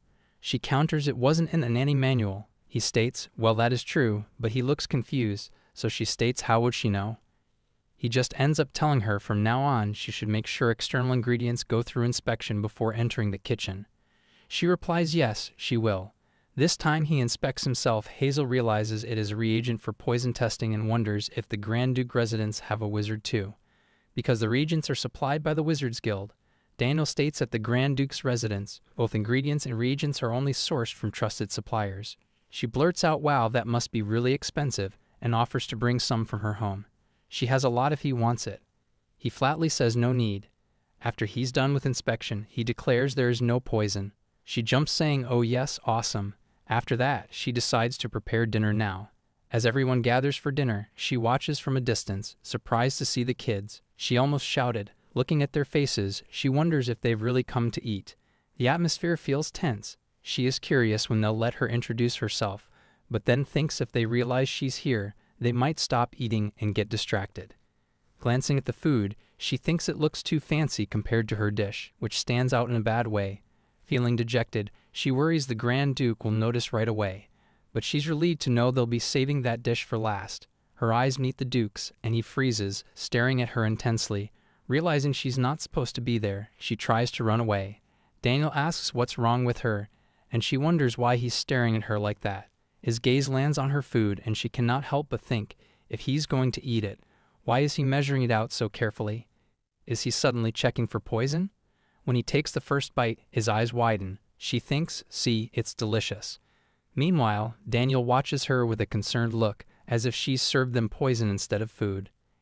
In the next moment, Daniel attempts to step inside, eager to check the food with the reagent once more. However, she pulls him back, insisting that she just got overly excited for nothing. The Grand Duke then orders the maids to serve that dish to the young prince and princess, requesting a little extra for himself as well. She watches with bated breath as the kids prepare to taste her dish. They both take their first bites and immediately start asking for more. They're so cute, she thinks, beaming with pride. Luna then remarks, this is a satisfying meal after such a long time, directing her praise to the chef. The head chef, however, has his eyes closed and is looking to the side, as if he can't bear to meet her gaze. He reluctantly reveals that he did not actually prepare that dish. In response, she requests that this person be the one to cook her meals from now on. Meanwhile, Hazel peeks in from the doorway, noticing that the chef doesn't seem happy and wanting to apologize. She hadn't meant to take his job. The Grand Duke sits there, a smile on his face as he listens to their exchange. He turns to Luna, telling her not to talk with her mouth full, and then reminds Luca to chew with his mouth closed. However, Hazel feels a bit confused. What does the Grand Duke really think of her food, she wonders. Wouldn't he say something about it? However, she reminds herself she was prepared for this. Just then, the head chef announces that now that they've finished their meal, he will bring out the dessert, which makes the children visibly excited. As they gaze at the dessert, Luna's eyes widen in astonishment as she notices the cookies standing upright. Hazel, from a distance, is using her magic to make the cookies stand up, and it suddenly dawns on her. It's Hazel. The kids' jaws drop in astonishment. Luca even looks a bit teary-eyed as they rush toward her and wrap their arms around her tightly. They exclaim they missed her so much. They start crying, so she soothes them, not wanting them to cry. The Grand Duke calls for them, telling them they have not finished eating yet. He tells them if they are not back in their seats within 10 seconds, no desserts for them today. But they still aren't listening. Clutching her dress tightly, Daniel reaches out to take them away, while she calls them her little nuts and reminds them that they need to pay attention. Daniel thinks that nickname again. He apologizes to the Grand Duke that he has been correcting her, but Grand Duke simply replies it is fine. He knows it is hard to get through to her too. He then orders Hazel to wait outside until the meal is over, and he has something to discuss with her. She is flabbergasted, thinking that he's talking like this in front of the kids. The one who really needs etiquette lessons is the Grand Duke. Later, Hazel gazes at her reflection, thinking she was wondering what he wanted to say, and it turns out he told her not to wear this outfit. She whispers to herself she was just getting used to it. He strictly told her from now on she should make sure to wear something noticeable even from far away. She thought to herself, what kind of outfit is even that? The wardrobe is empty for now, but she figures this will make her job easier. According to the nanny rulebook, there's no guidelines stating she can't connect an outside cabin to the mansion, right? Just then, her pets emerge from the cupboard. The dog questions her, having been waiting for an update, asking why she's so late and what happened. She replies that she'll explain everything slowly from now on. The dog then asks if she negotiated. Confused, she wonders what she means by that. She clarifies her pay. She responds, "Pay for what?" She adds, "Did he get down on his knees and beg for forgiveness?" She happily exclaims she did get an apology. The poor dog looks like she is about to cry. Her master is such a pushover. The cat asks where are the little ones? Hazel exclaims she read them a story and tuck them in. Now that she speaks about it, she realizes she should take about 2 and tells them to wake up early tomorrow and go see little ones. In the bath, she thinks it was such a hectic day, but she's glad she made that door connecting to her cabin. She is aware Lady and Daisy really missed the little nuts too. Suddenly, she recalls she's pretty sure one of the mansion's rules is no tuxedo cats allowed. At that moment, a voice startles her. She rushes out in full panic mode, wondering what it is and what is happening, only to find her pets and the little ones gathered together in her room. The children want to sleep with her, saying it is scary to sleep alone. She says all right, though Luca and Luna's room is way bigger than her. Then she declares they should all sleep here together tonight. The children are visibly excited. They all are curled into each other, sleeping on the bed, and Hazel is thankful for the first time that the bed is big. She states they are her little lady and her little lord, but the children do not want to be called that by her. They both hug her tightly, and Luca demands to be comforted by her because they felt hurt while she was gone. She then calls them her little nuts and apologizes to both of them.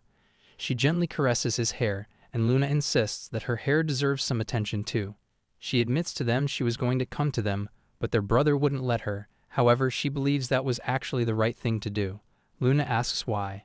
She points out that because it is dangerous, they could have ended up running into bad people, so they shouldn't ever think about running away again. They both promise they won't run away anymore. Luca adds now that Hazel lives with them in their house. Sadness crosses her face as she realizes they still don't know she's only here temporarily. And how should she tell them?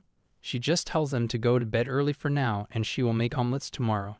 With that, they all fall into a peaceful sleep. On the other hand, the head chef curses in frustration, glaring at the food. This is just a basic commoner recipe, he thinks, bewildered. But how can it have such a devilish flavor? Clenching his fist in anger, he becomes determined to uncover the secret behind it. Just then, Daniel rushes into the kitchen, apologizing for the late interruption. Instantly, the chef's demeanor shifts. He straightens up as if he wasn't just on the brink of an epic meltdown moments ago. He's worried about the kids and asks him they did not come here, right? The chef replies no, he has not seen them around here at all. He worries, thinking this is bad. Where could they have gone? He instantly orders to deploy more guards to the garden. The Duke stands amidst the chaos, completely still, but his eyes blaze with fury as he thinks about the witch, wondering how she could be so careless with the children. The next morning, he demands she explains herself as she stands there, looking like she wishes to bolt away. He asks her, with barely controlled violence shimmering underneath, that if she's aware how much chaos ensued when the maids found the kids' room empty at dawn, and if she has any idea how much of a mess it was. He states it is a good thing that he tracked them down before things got worse. He points out not only that, but on top of that, she slept with the noble children in the same bed and put his cat and dog there too. He demands to know if she has any idea how outrageous that is. He bangs his fists on the table, asking if she can even imagine how frustrated he must have been. She meekly says, but there is no rule against it. He snaps of course there wouldn't be, and sarcastically says he commends her for knowing the rules so well though. However, he then picks up a book, commenting that he can see she follows the rules without exception. Since she adheres to them so strictly, he's come up with a solution of his own. There's an evil glint in his eyes as he picks up the pen. She murmurs okay. He pauses. He thought she would have more to say. He wonders if it's an really it? As she reads the new rules he has set, she casually mentions that she'll be borrowing the pen. With a flick of her magic, the pen soars toward her. She then remarks on the ban on tuxedo cards, pointing out that it was likely implemented because of Daisy's invasion of the Grand Duchy, right? Making a cute face, she says she was wondering if he could lift that. He states fine, let's do that. Why does he feel like he's the one who's getting caught up in this? And then she makes another request. Can she make a garden? His hand freezes in midair, and he gives her a deadpan look. He points out, surely she has not forgotten that this is a temporary contract. She counters, but she will still be leaving the crops behind even after the contract ends. His posture is rigid, as he states no, he cannot permit her to mess around with the Grand Duchy any further. She states, but right now the young lady and lord's weekly schedules are just too packed. Pointing out at their age, playing is learning. Besides, they enjoy the vegetables they harvest together so much. She also declares today she is planning on making an omelette with carrots she picked some time ago, and would he like some too? With serious looks, he replies yes. She beams at him and tells him to write a permission form then. His sighs finally relenting. She runs out of there after that. He then relaxes himself in his seat and takes a deep breath. He thinks what a strange woman. Now he sees why she's not burdened by Luna and Luca. She has a mix of Luna's fierceness and Luca's bright energy. He then thinks no, she has even more than those two, but then again, she follows rules and regulations without question. He wonders, is this actually the only way he can keep his younger siblings in check? On the other hand, Hazel greets Daniel, joined by Luca and Luna, as they all prepare for their farming tasks, equipped with hats and tools. Daniel looks like he wants to roll his eyes and asks, what is this? The young lord must go off to his stamina training lesson now. She states the thing is, how about they train his stamina through farming today? Since there's now a garden in the greenhouse, Daniel reminds her did not he only give her permission to make the garden? She cannot go there and request her to head over to the training hall. Both the children glare at him, looking like they would be ready to attack him with their tools if he did not stop blocking their way. He raises his hand in surrender and gives up. In exchange, he requests for them to follow their schedule. Later, the trio is planting broccoli. The farmer, who looks very nervous, is greeted by Hazel, who tells him she will be in his care for today. They all plant different things throughout the day. Daniel stands in a distance and watches them with a little bit of surprise and worry, commenting that noble children are doing field work. But of course, nothing escapes Hazel's ears. She glances at him and states, there's no such thing as useless knowledge, Sir Daniel. And through this, the children will grow to understand the lives of the manor's workers. She believes it is not an experience that can be learned by sitting around studying. Their conversation is interrupted when Luca shouts there is a worm, and they all freak out. After they are done for the day, she gazes at the work and exclaims they finished so early.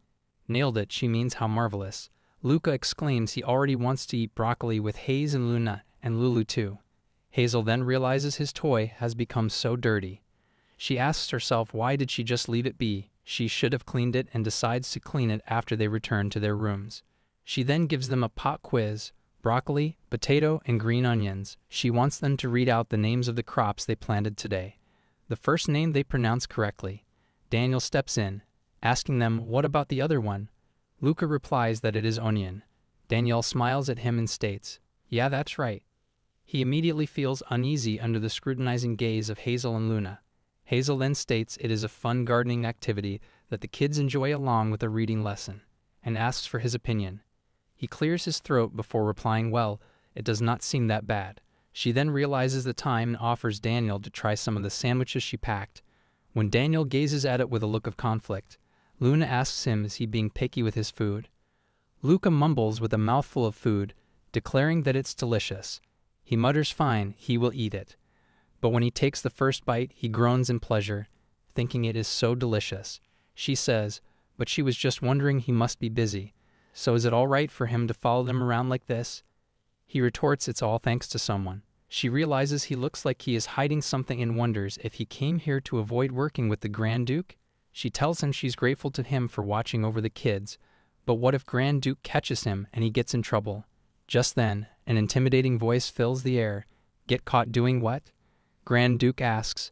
It turns out the Grand Duke is right behind them. She looks startled and asks if he has eaten yet. If not, would he like to have a meal with them? Meal? He repeats. She replies yes, she has one left over. He glares at the sandwich as if it personally offended him, thinking he has already eaten, so why is it that he wants to accept it? Just as he raises his hand to grab the sandwich, Daniel points out that he just returned from the luncheon. His hand pauses mid-air before dropping back to his side as he mutters, that's right. Just then, the children come running to her, asking for more. She's surprised, but then gives them one sandwich, telling them to share it. He stands there, his eyes fixed on the sandwich. But then he clears his throat and looks away, stating anyway he came to visit the children and wants to know why are they dressed like farmers. Hazel reminds him he was the one who permitted them to decorate the garden, and by getting their hands in the dirt like this, they will strengthen their immune system. He counters, "Is that so? In that case, he will consult with their attending physician." With that, he declares he will be off now, snatching the sandwich from Daniel's hand on his way. Daniel murmurs that is his. He only had one bite. The captain of the guards and vice commander of Blaine Knights looks like he's on the verge of breaking down in tears. On the other hand, the Grand Duke aggressively munches on the sandwich as Hazel's face flashes through his mind. He cannot help but curse. His thoughts are getting weirder day by day. 3 days until Elliot's expedition. Daniel informs him there was nothing out of the ordinary. He asks were there no suspicious movements even after he followed her around for 3 whole days. He replies, although they were not suspicious, there were movements from her side. He reveals on the 2nd day she went to the marketplace near the Grand Duchy during nap time. It seemed suspicious to him, so he tailed her, but she only bought a handful of gifts for the young lady and lord before coming back. He's shocked because that was the day when he found the witch and forcibly paid her. He thinks she returned that money straight to the children. Even though the kids are spoiled with so many things, they won't even be able to finish using it in this lifetime. Daniel then continues that she has a likable appearance that seems to enchant people, so he should be especially wary around her. Daniel says the number of people the witch has won over in the Grand Duchy has been increasing, even yesterday while she was patrolling the kitchen area. As he was passing by the kitchen door, he stopped when he heard some voices. The head chef was begging Miss Hazel to sell the recipe to her, and that he would keep this a secret from His Grace, and he would give her a substantial payment in return. He wanted to know if she was using portions like the rumor said. If not, he would offer her a generous tuition fee. She blurted out it wasn't any of that, and she did not need the money either. Daniel was shocked because the head chef would bow his head to a witch as a chef with decades of experience. Hazel offered to tell him for free. She told him all the details and even cooked in front of him so he could learn. She also told him she thought he was a scary person at first, but now she thinks he's quite admirable, seeing as he's trying to learn from someone as unworthy as her. He said she was not unworthy at all, and he could also admit that he is quite admirable though. Daniel conveys all the story to him and states he even witnessed such sights. Elliot states, does he think he will start enjoying that witch's presence because of that? And that is the most laughable thing he has heard today. He thinks just thinking about her makes him freeze up. Also at the thought of that ham, cheese, and egg sandwich. He's never had much of an appetite, let alone pure gluttony. Her image flashes through his mind, but the next second she knocks on his door and enters hesitantly, making him think if he's hallucinating. When she sees Daniel there, she thinks he must be busy and excuses herself, but he stops her, saying the captain was just about to leave, and he thinks to himself, speak of the devil, and the devil comes. He asks her what brought her here. A huge smile blooms on her face, and she replies she wanted to give him a gift. He is stunned. She believes the first paycheck should be used to buy gifts for the people she is grateful to. He asks, he's someone she's thankful to?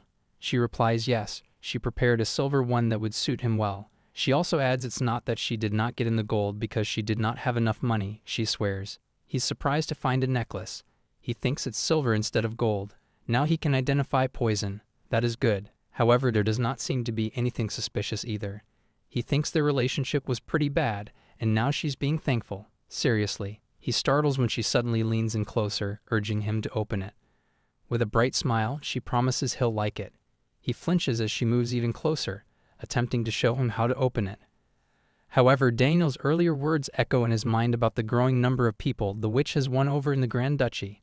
Suddenly, he lashes out, demanding to know what trick she's pulling, which causes her to jump in fright. Looking surprised, she replies that she was only trying to open it for him. He glares at her and thinks to himself, she definitely has a face that people would find likable, but that doesn't mean she can win over his favor. He sternly warns her to refrain from approaching him without any permission. She says with a sigh, oh yes, he is scared of her, right? And she will be careful from now on. He objects. It's not that he is scared. However, he trails off when his gaze lands on the necklace and on the picture of his siblings. He asks her if she drew this herself. She replies yes, she used to do illustrations. He sighs, saying well done. At first he thought she shrunk his siblings and put them inside the locket. Confused, she murmurs what is he even talking about? He continues to look at the picture as he remarks she really drew them exactly as they are. She says she thought he's probably going to miss them during the expedition. He thanks her for the thoughtful gift and says he will be able to hear the kids squawking on the expedition too. She then looks flustered as she admits actually this is a bride. He freezes in shock. She tells him she wanted to get along with him. He remembers Daniel's warning that she seems to be enchanting people, so he should be especially wary around her. He wonders if she is trying to enchant him with her kind-hearted words. She reminds him that the kids don't know that her contract will end once he comes back from the expedition. He points out if they knew, she would not be able to handle Luna. She fidgets with her fingers and says even so, they will be hurt once they find out later on because they believe she will be living here from now on. She adds in a whisper, well, she's not against it either. His eyes harden as he thinks so this was what she meant by getting along well.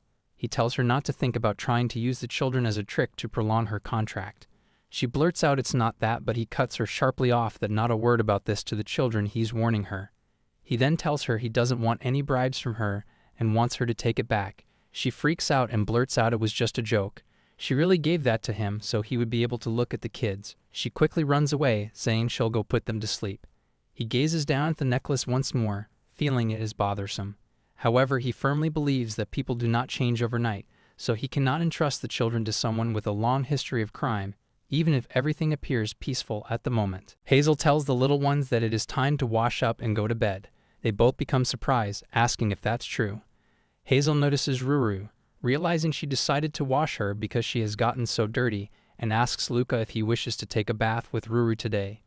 He responds no, stating that it has mom's smell, so he does not want to. She thinks that back in elementary school, 2nd grade, when her mom left, she filled the fridge with side dishes as if it were her last gift. She could not eat any of them before they went bad. Her grandma that came too late ended up throwing away the side dishes.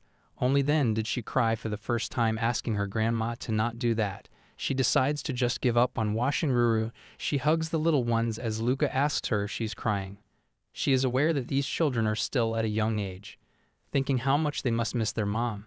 She tells them if they want anything then they should tell her right away, thinking that she might be presumptuous, but she wants to love these children as much as their parents would.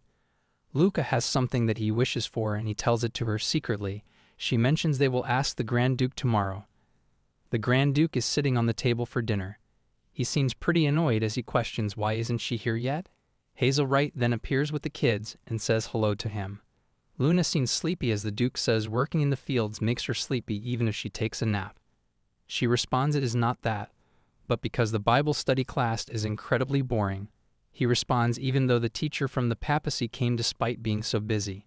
Hazel is getting the soup ready to serve as the Duke smells it, realizing this does not seem like a chef's soup. As when it is time to eat, he finds it delicious. He ponders the witch's cooking feels like a quiet, warm fireplace, melting the frozen body and mind on a cold winter day. Right then he's startled, as he questions why are these kids so quiet. He looks at them and notices they are staring at him. He is aware that normally they would be making smacking noises or dropping their spoon a few times. The moment he grabs his glass, they do too, to which he wonders if they are imitating him now. He wonders what in the world is going on. Right then, Hazel points at him to be quiet as he wonders, did she just tell him to shush? He wonders what is she up to, and thinks that he should try and see if they can imitate him eating Brussels sprouts too. Both Luca and Luna became shocked as they both cannot eat it. After thinking for a while, Luna takes a bite to which the Duke is totally shocked, not believing that she actually ate it. Luca also eats it after. Luna then mentions that she won. The Duke ponders that he cannot believe she won and wonders what are these kids doing. Hazel claps for them, mentioning that Luna and Luca are amazing. The dude gives her a side eye, to which she flinches. He goes to her and asks her what did she do, to which she responds it's a contest. He asks her what does she mean by that. She tells him it is a contest about who can imitate the Grand Duke better. He questions if he and his children are clowns. She tells him that is not what it is. She mentions that children usually learn by imitation. She thought it would be more effective to learn table manners by watching and imitating rather than teaching verbally. She also tells him moreover the Grand Duke table manners are so flawless that they make a good model, don't they? He agrees with her, stating that there is no better model than him, so he guesses it is fine. She then tells him right after the meal, His Grace needs to choose the winner, and the prize should be given by His Grace as well. She questions how about it is reading a storybook tonight. He tells her this is the most brazen nanny that he has ever seen, asking is not that her job. She mentions that he is leaving tomorrow, and she hoped he'd make good memories with the children before he goes. She asks him to please make sure to ask the children what they want. He tells her all right and sits back questioning if everyone has finished their meals. They'd both respond yes. He then asks if they should then decide the winner of tonight's dinner. He states that he liked how seriously both of them participated in the contest. He calls out to Luna first, telling her that today's excellent behavior of eating what she dislikes was a great example for the noble children of the Empire. And then he calls out to Lucas, telling him that his bravery in tasting things he dislikes without dropping his fork even once today was truly commendable. So since it is hard to distinguish between the participants today, they will inevitably declare both of them as winners. Both of them become really happy. Luna asks what about the price before she respectfully questions how they should commemorate the glory of victory.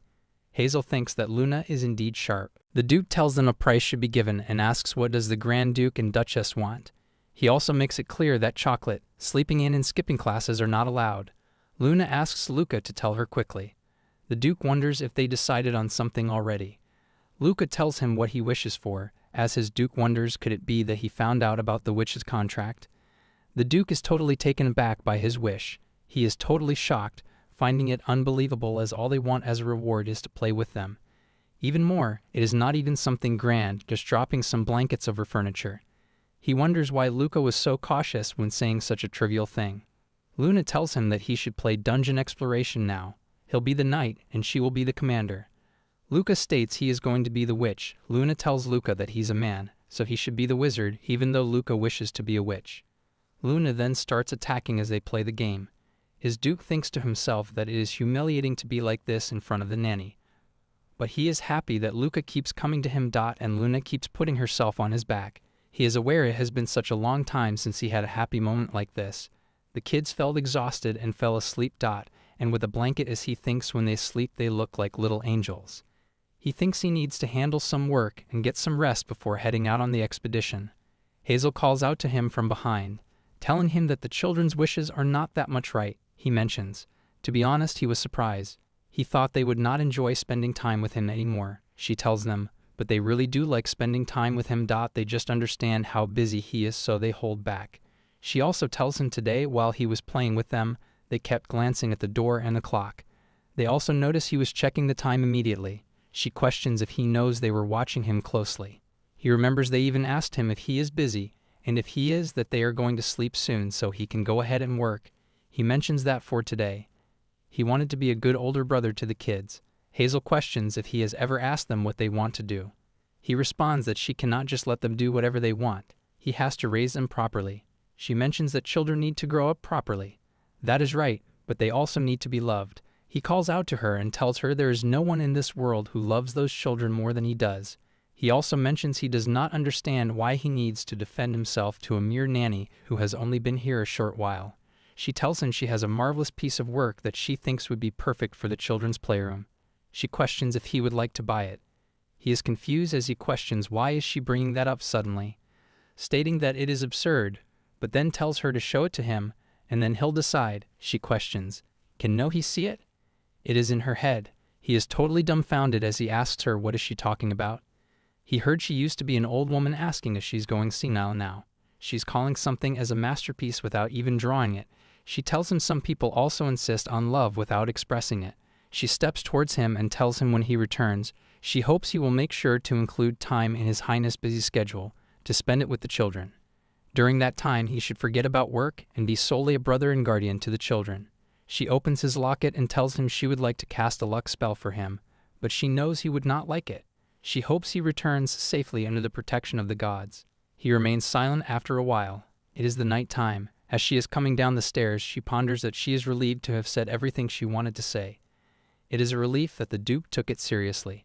She smells something as she realizes it is the Duke's favorite soup. She understands that the Duke's kitchen is still working at this hour. She thinks of something. She thinks about when the chef stated even though they made it side by side and identically, how come the taste is so different? She told him that cannot be. However, their chefs also acknowledged that in Miss Hazel's stew, there's something in it no one else can replicate.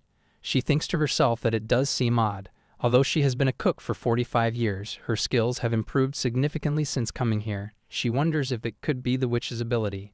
She thinks that she cannot say for sure as long as everyone enjoys the meal. That is what matters to her. She felt really proud when she saw everyone sharing her cooking with pleasure, the kitchen staff and Lord Daniel too. At first everyone was wary of her, but she wished she could have continued working here. She thinks maybe eventually they would have gotten used to her since they all seem to like her cooking. She thinks that the people of the Duke's household seem really nice. She decides she should go check the kitchen at the same time in the kitchen. Daniel states it is definitely not magic, as everyone finds it impossible, asking if someone add a portion or drug. The chef asks everyone to be quiet, stating that he watched the cooking process without taking his eyes off it for a moment. He tells Danielle that His Highness the Duke is preparing for his departure tomorrow. If there's anything harmful in the food, he's worried about the safety of everyone. Daniel is aware that magic usually leaves a trace, like a fingerprint. It feels like there's something other than magic, a nostalgic warmth. He tells them that there is nothing dangerous at all. Since his concerns should be resolved, he will be on his way. Right then he is questioned if there's any black magic that turns things into frogs. Daniel ponders, unless someone is a fool, they would not use such obvious tricks in cooking. Daniel opens the door as Hazel is standing there. She gasps.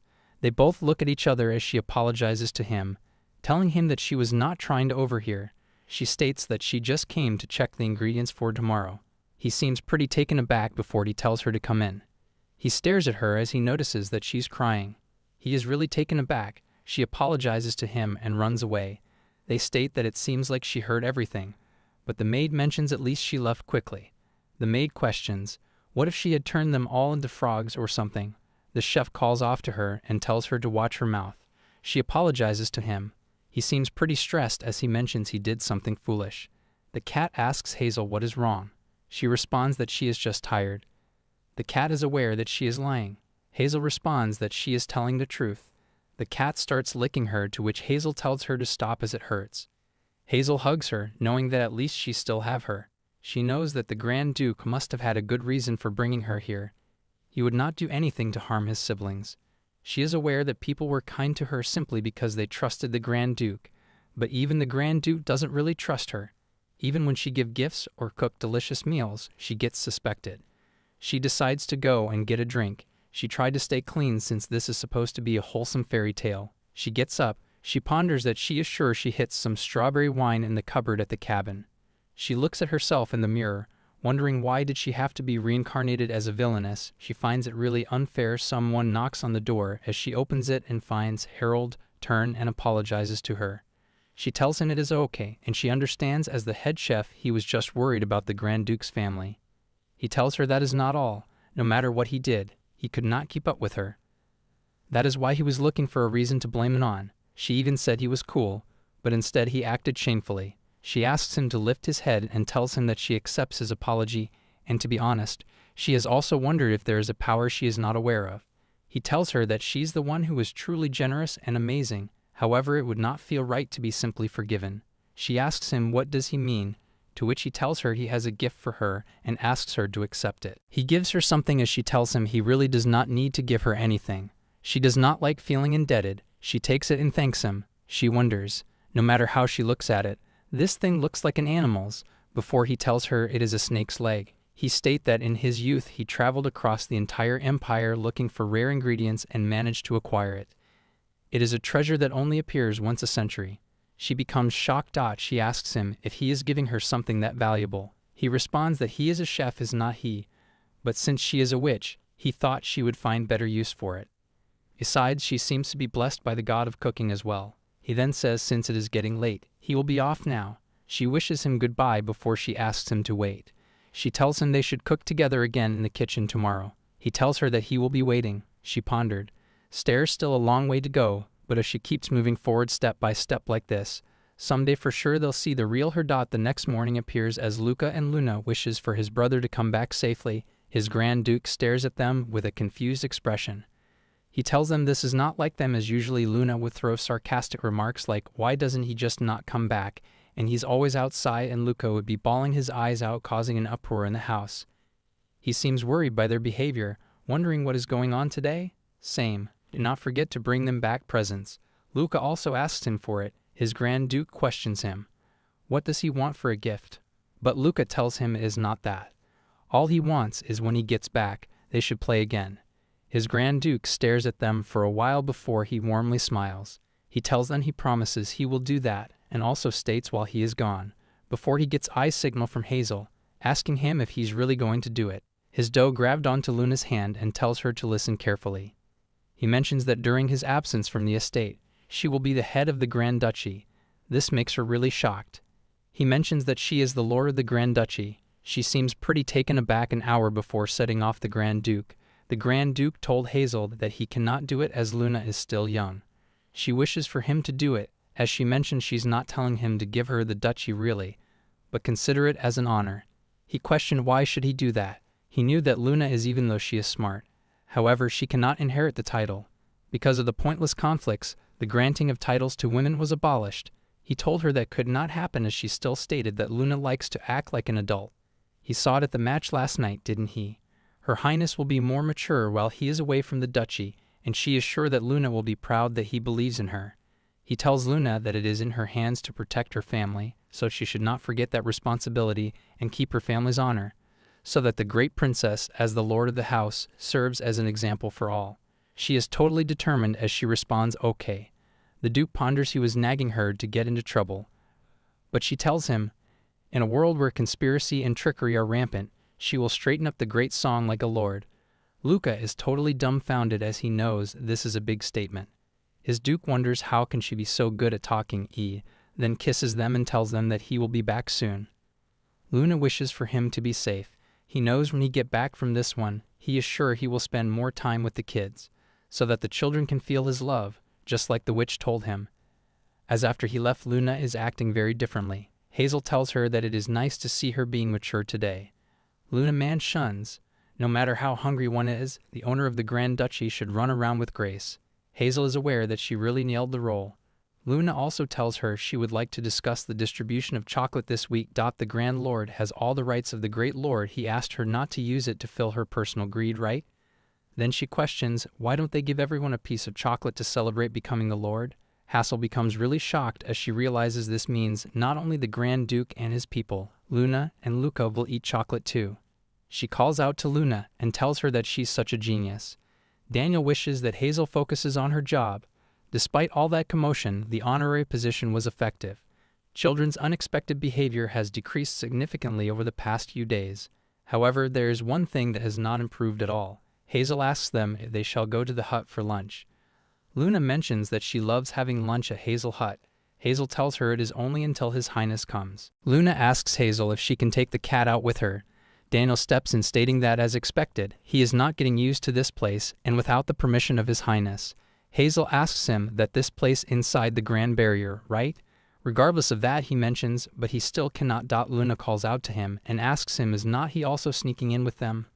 He seems pretty confused, to which she questions is not she right, and one thing that has not gotten any better is vitriol. Hazel tells Luna sarcasm is a bad thing. No questions. Why is that the case? And tells Hazel that his Duke does it too. Hazel ponders to herself that she really needs to talk to his Duke about his language habits when he gets back. Daniel tells Luna that she will never be lost. Anyone can tell that she is Elios' sister. She asks him what does he mean, to which he responds it is a compliment, and what is the problem with that? Hazel ponders that Sir Daniel is speaking comfortably with the kids, and that makes her happy. Luca calls out to herself and tells her today she was eating rice right. She was caught in the leftover cold rice as a late-night snack. Since they have tried it once, they always ask for fried rice. She tells him all right and asks him to wait a little bit. She states if you add a lot of chopped vegetables and sliced ham, the kids will be able to eat more deliciously. She prepares the dish. She was cooking Korean food secretly by herself. She might be falsely accused of making people eat food they don't know, but the kids have no doubt about her cooking, and she is grateful and proud. Daniel wonders what kind of food is that, and the kids finds it really delicious. She knows, as expected, it is so nice to eat together. Hazel asks Daniel, it is fun to eat together, right? To which he tells her yes. It is a pity for children to eat alone at a large table in the Grand Palace at first. She tells him that he was against having lunch at the herd when they got together and ate together. She asks him he liked it right and questions why doesn't he ask His Highness to change it to a small dining room. He responds he will try as he does not know if his Duke will listen to him. Hazel tells him he's a very good person, so he should please make sure to deliver it to the Grand Prince when he comes back. As for her, because when His Highness returns, she has to leave.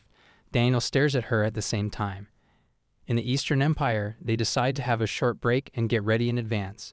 The knights wonder if the rumors that he has a girlfriend are true. The other one questions what kind of funny rumor is that. He questions who are they talking about. To which one responds, who can it be other than the Grand Duke? They look at him stating that every chance his Duke gets, he's staring inside that locket. And that expression on his face, anyone would think it is a gift from a lover. They wonder if there's a picture of some noble lady inside. But the other one says that these days people put hair inside. However, in reality it is a picture of the children. He thinks to himself that he misses the kids, and he hopes they are having fun and behaving well as eating properly. He thinks if the kids even understand how he feels, even without showing it. Some people insist that is love. One of the knight asks him to please eat. He looks at the food and realizes he guessed he should, as this is the battlefield after all. After he takes a bite, he wonders how could anything taste this bad. It is salty, sour, and sweet all at the same time. He thinks to himself that the kids must be eating hazel soup right now. He decides that he should finish this campaign quickly and go back so he can also have some. He had forgotten that she'd be fired the moment he returns. Right then, someone asks for help. It is a woman as she calls out the Grand Duke. She begs him to save her child. She mentions that her child was kidnapped by the man-eating bees in the forest. His Duke is totally taken aback as he thinks, just as the name suggests, they prey on humans. They must have taken the child to feed their larvae in the nest. He knows since the child was not eaten immediately, there is still hope. Right then, his Duke is informed that the scouts located the man-eating bee's nest earlier today. His Duke commands them to assemble a search party at once, and he will lead the operation himself. After a while, they embark on the journey and finds the man-eating beef. His Duke commands everyone to take aim. One of them states that he will open the entrance. The moment he opens the entrance, all the bees come out for attack, but before anything can happen, they attack the bees and finish them. Right then, the knight informs the Duke that they found the child too. His Duke becomes really happy as he's informed that aside from a few scratches, the child is unharmed. His Duke looks at the child before he decides, let's get him back to his mom now. But before anything, the knight shouts at his Duke as a bee is behind him. Meanwhile, Luca asks Hazel how many nights are there until his brother comes back. Hazel ponders that she heard there is no set date for the Grand Duke's return. He can come back only after driving out all the monsters that have taken over the forest under the Emperor's orders. They said it would take about 2 weeks, but it has already been 10 days with no news. She tells Luca maybe he won't come back until all the broccoli in the garden has grown. She ponders it takes about 3 months for them to fully grow. So that is what she would tell them. She tells him that they should watch the broccoli grow together and wait for the Grand Duke. Luca hopes they can pick and eat the broccoli with him, as he really wishes to see the Grand Duke soon. However, his Grand Duke is attached as he falls down on the ground. The knight informs him that he was stunned while protecting the child and he should get a medic quickly. The other knights are talking to each other, asking if they saw how the queen bee exploded in mid-air by herself. His Duke is really frustrated by it as he thinks he was in such a hurry he ended up using a power he should not have in front of others. He is questioned why did he do something like that, as if the poison had reached his heart it would have been disastrous. His Duke laughs stating, but is not a relief that his face is unharmed. He is just thinking about how the crown prince would have grit his teeth, saying even in death the guy is handsome. He is told that he is joking about something so serious, and also unfortunately, the crown prince won't have the chance to say that at his funeral, as the poison stinger did not pierce all the way through his chest. By sheer luck, the locket took the hit instead. His Grand Duke looks at the locket as he realizes it is Hazel's gift. He notices that it has been broken. He tries to stand up before he is told to wait a moment because if he moves suddenly like that it is dangerous, but he responds that he needs to return home. For some reason he has a bad feeling. Luca and Luna are sleeping, and outside the mansion an unfamiliar man stands staring at the mansion. Inside the mansion, Hazel asks the kids how many times has she said that it is time for bed. They are still brimming with energy after gardening first thing in the morning, horseback riding lessons, and playing ball with Daisy. They're just like beagles. She tells them to stop running around now and go to her room as she will read them a bedtime story. As they get on the bed, Luna mentions that she wishes to read the story and she can read it all today. Hazel is aware that lately Luna's reading skills have improved so much that she is super into reading storybooks. She tells Luna alright she can do that. Luna begins to read it as Hazel tells her that she is doing amazing. Luca already falls asleep. Hazel is aware that every man is about to fall asleep while reading. Hazel thinks she should tuck them into bed in their room, once they both fall asleep. Luna mentions that she wishes to be Thumbelina to playing flying on Mr. Swallow's back and sleeping in a walnut shell bed. Right then they all become scared because of a thunderstorm. Hazel wonders if it is pouring down today. She is aware that she almost finished putting them to sleep.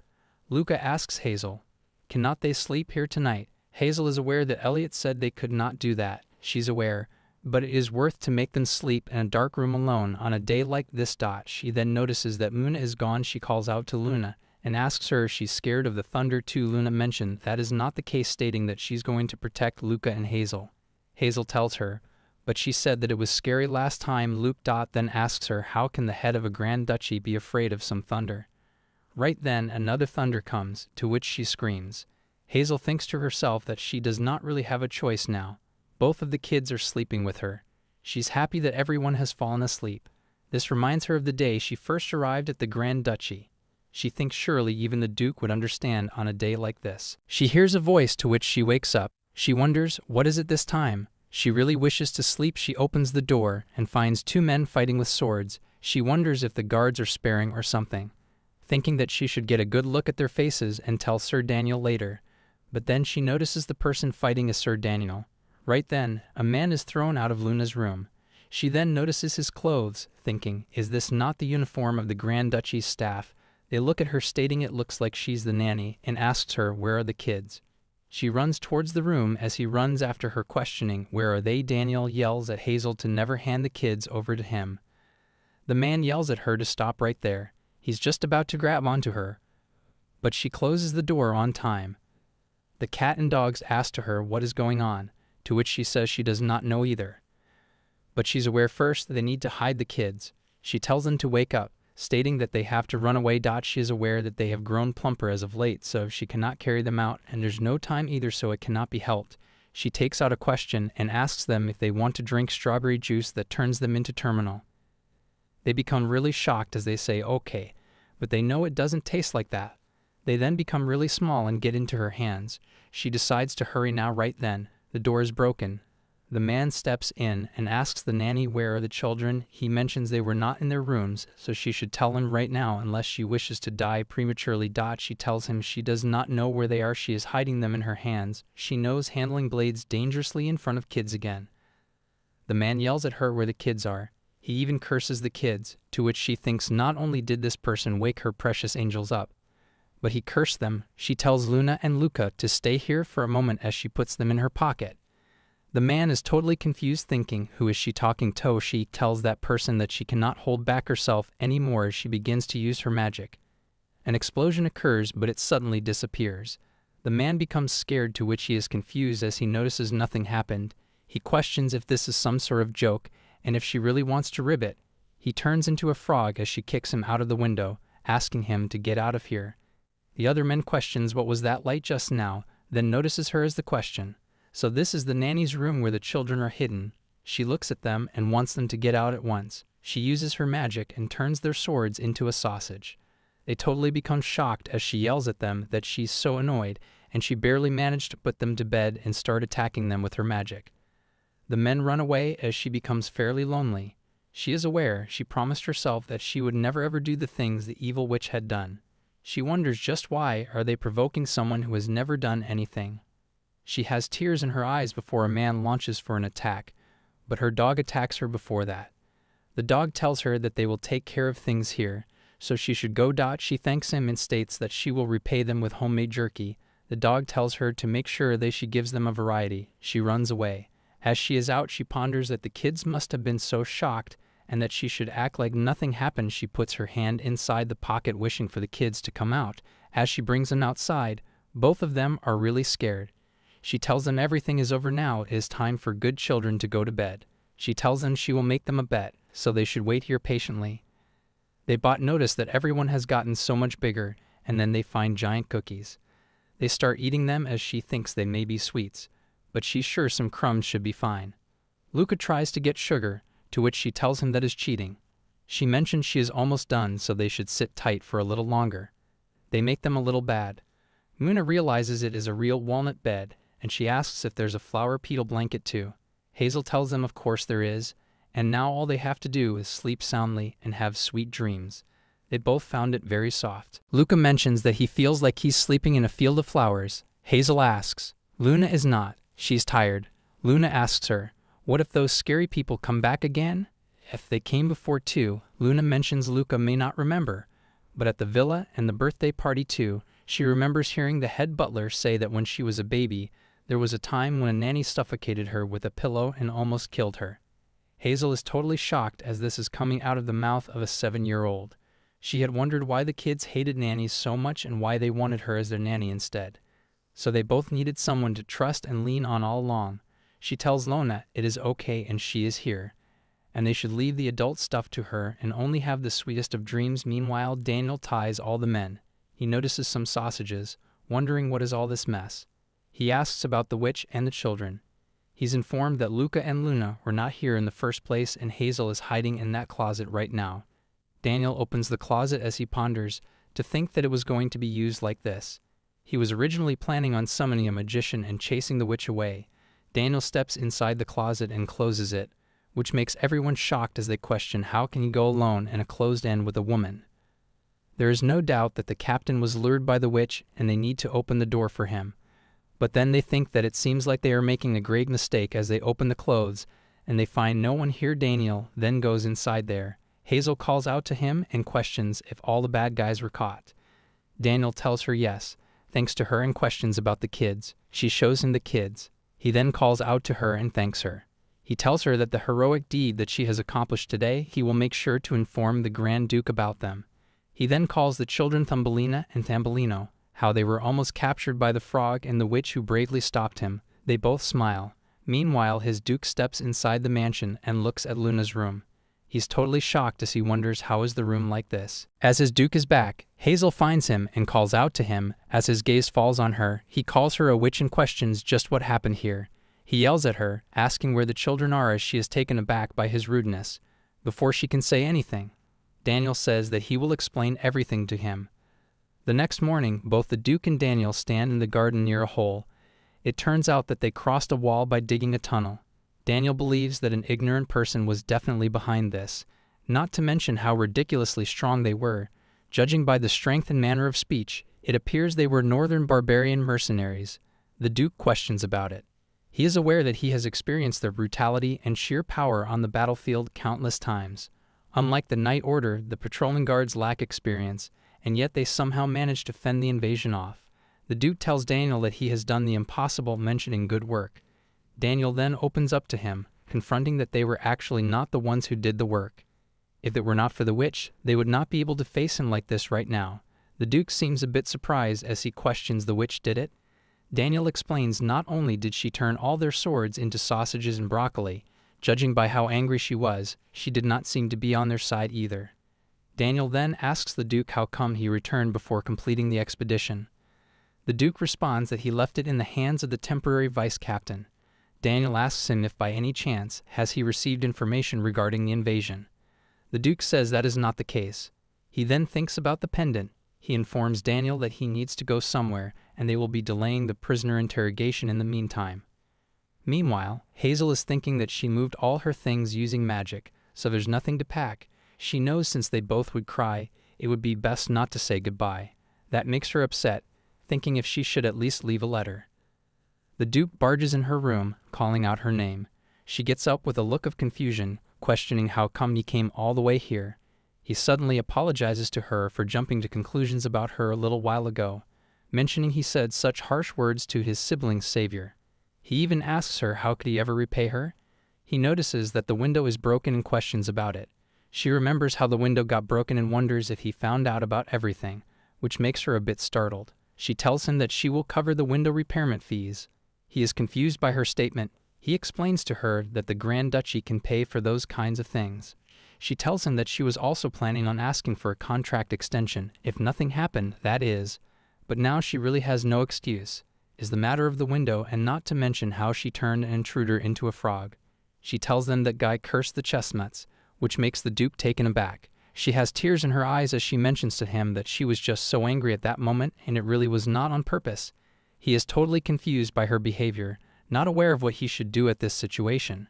She then states since this is their final meeting, there is something she must apologize for. She says that at first she suspected that he was suffering from grandiose delusions and paranoia, from that thick rule book to checking for poison at every opportunity. But she was so shocked yesterday after hearing Luna talk about what had happened in the past. He then tells her they can at least try to block direct attacks like they did this time, which leaves her stunned. He asks her if she ever heard the rumor that his parents did not really die from a disease. The atmosphere gets a bit dark as he says they were so healthy that there could not possibly be a reason behind their sudden death. No particular poisons were found in their systems either. They were found lifeless in 1-year-old Lucas' room. He tells her he's acting even more paranoid around his siblings since they still haven't found the reason behind their deaths. Whatever it may have been, he believed it was assassination. At that time he was only 17 and still rather young. But not anymore. Even if he will be assassinated in the future, he will hold on until Luca is able to become the family head. He tells her he will never let that happen again. She is moved by his conversation as she starts crying. He notices that and questions why is she crying again. He tries to wipe her tears and tells her if anyone passing by sees a young woman crying in a room alone with someone, they would think weirdly. She tells him, but he's still very young too, so she just felt terribly sorry for him. This makes him confused as he thinks he's not young. He says that he supposed he would seem young to a witch who has lived for hundreds of years. She wonders if she's that old. She tells him she knows she has to leave now, but questions if she can come to see the children sometimes. He tells her no. This leaves her a bit sad, but she tells him she expected that. She says goodbye to him and mentions she'll be going now. As she turns around and starts to walk away, he says that this really makes no sense at all.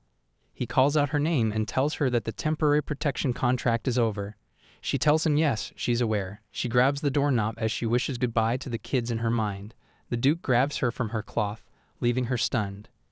She turns to ask him why he is grabbing onto her. With a nervous look on his face, he mentions what he meant is that they should make a new contract. This leaves her very shocked. He commands her to give her a pen and some paper as she gives it to him with her magic. He writes on the paper and hands it back to her. She looks at the contract knowing it is a contract instead of rules and regulations. The contract period is until a nanny is no longer needed at the Grand Duchy. Her eyes wide open and a look of astonishment covers her face. She questions what is this as she begins to tremble. This makes her incredibly happy as she signs it and gives it back to him. She also writes on the contract that she will give them lots of love and she will raise them well and protect them. After receiving the contract, he questions who draw hearts in contracts. She responds that she was just so happy. The Duke thinks about how much she likes his sibling, which makes him not understand her at all. Daniel, with a frustrated expression, tells his Duke that he seriously cannot understand him. He asks the Duke just why did he extend the nanny's contract. The Duke thinks he might lose it if he finds out the condition of their contract. Both kids are busy implanting. Daniel yells at the Duke, asking if he's even listening. The Duke says that he'll take over the task of surveilling the nanny, which he hated so much for the time being.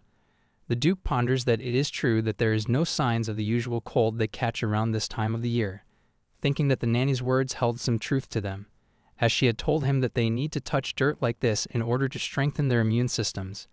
Daniel tells him that she may have earned the merit of stopping the intruders, but to think that he would be shaken this easily is really surprising.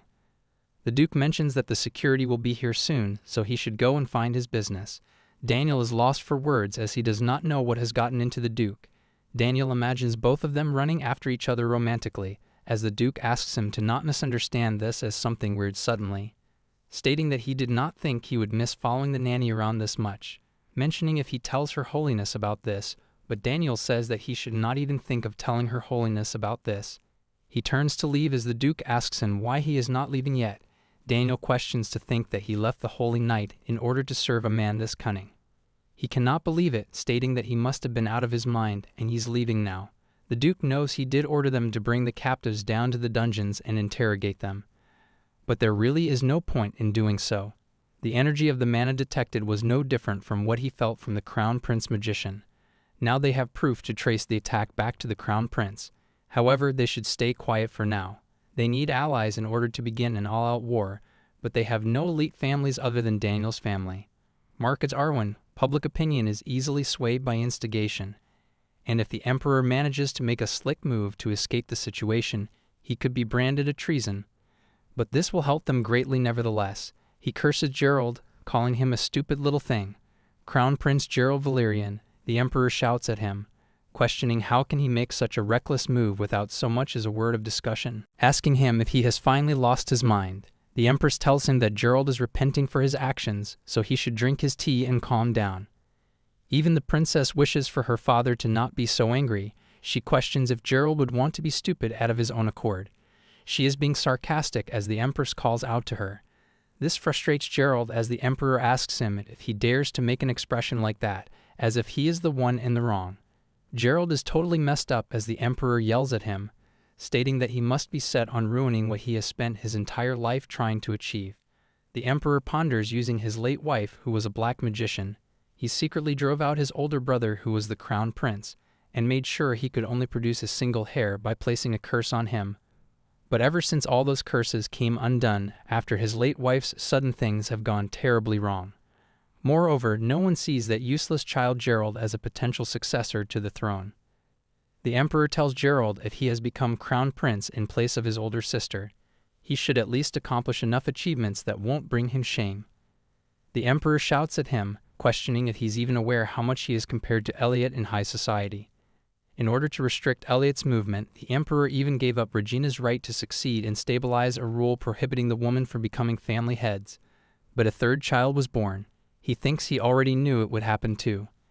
In order to kill Elliot, he continuously sent him into the battlefield.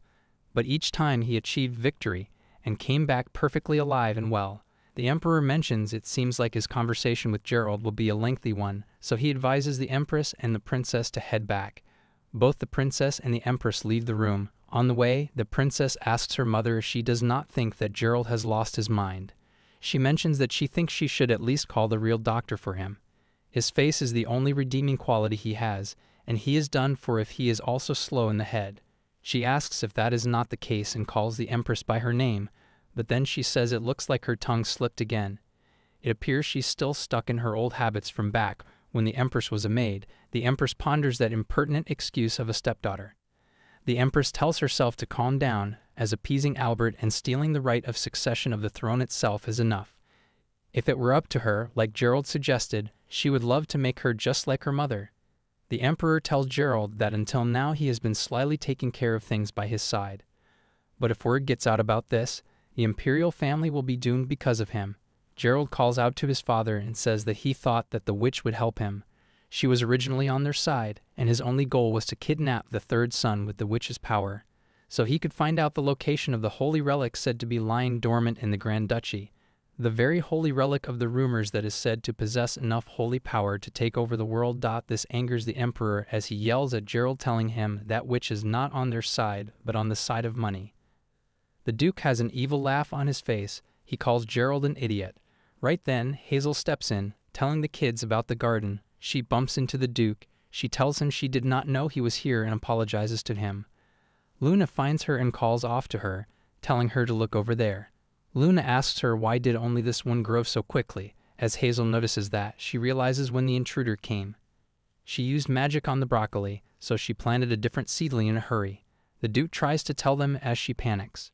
She knows there is no way that a Duke with no parenting sense would come up with a decent excuse. She gets near to the two, wishing that he does not say anything, but he ends up saying that it looks like someone used fertilizer on it. Look up questions about it as the Duke mentions that he means to say they gave something tasty to the broccoli so it became like that. Hazel realizes that the Duke covered it up well, and come to think of it, she got a bunch of things from the gardener. She wonders if the Duke saw them by any chance. Luca then questions, "It does not have a mouth though." Hazel explains to them that fertilizer is absorbed through the roots. She shows him what made it grow so well, and she is glad that explanation worked. Luca asks her if that is tasty, which leaves both of them totally confused. They tell Luca to not eat it. After some time, Lucas is done with his meal as he has chunks of food on his face. Hazel was really surprised to see that he actually almost ate the fertilizer. Today's lunch menu is tonkatsu. It is a Japanese dish that consists of a breaded deep-fried pork cutlet. She tells everyone that they worked hard in the garden. The Duke looks at the food and questions, is not pork cutlet usually eaten with potatoes, and also why is there rabbit food on a human's plate? Hazel wonders. It is a common combination of ingredients in Korea. She tells him it is actually more tasty than it looks, and he should just wait and see. She mentions she made it by roasting and grinding sesame seeds and peanuts herself. If he tries it drizzled with the dressing she made, he might change his mind. Both Luca and Luna are surprised, but the Duke stays the same. He complains that even a farmer would not eat cabbage raw like that. He becomes really sarcastic, stating unless one is at the brink of fainting due to starvation, even a beggar would not eat this. Luna calls out to him and with a cold look and tells him to not complain at the dinner table. He is totally shocked as she questions if there are any bad adults who do not eat what they are given. Even Luca says that he should eat what is being served to him, questioning if that is not what he used to say. The Duke is totally dumbfounded as he questions if they are really saying this to him. He decides to take a bite, mentioning he will just eat it. After a while, everyone is done with food as Hazel taunts him, stating that it looks like the rabbit food suits his taste. He says that he overlooked the fact that he is the one who fed carrots to Luna and Luca. Hazel ponders there are many surprising aspects she noticed once she gets to know him. And not only did he allow the connection between the closet and the hut, but also he even allowed them to go out to the hut. But she finds him still very picky. She had asked him about changing the mansion's dining table and restaurant to smaller ones, but he rejected her idea. Daniel was thinking that the princess and the prince ate well without complaints in the witch's hut, she asked him.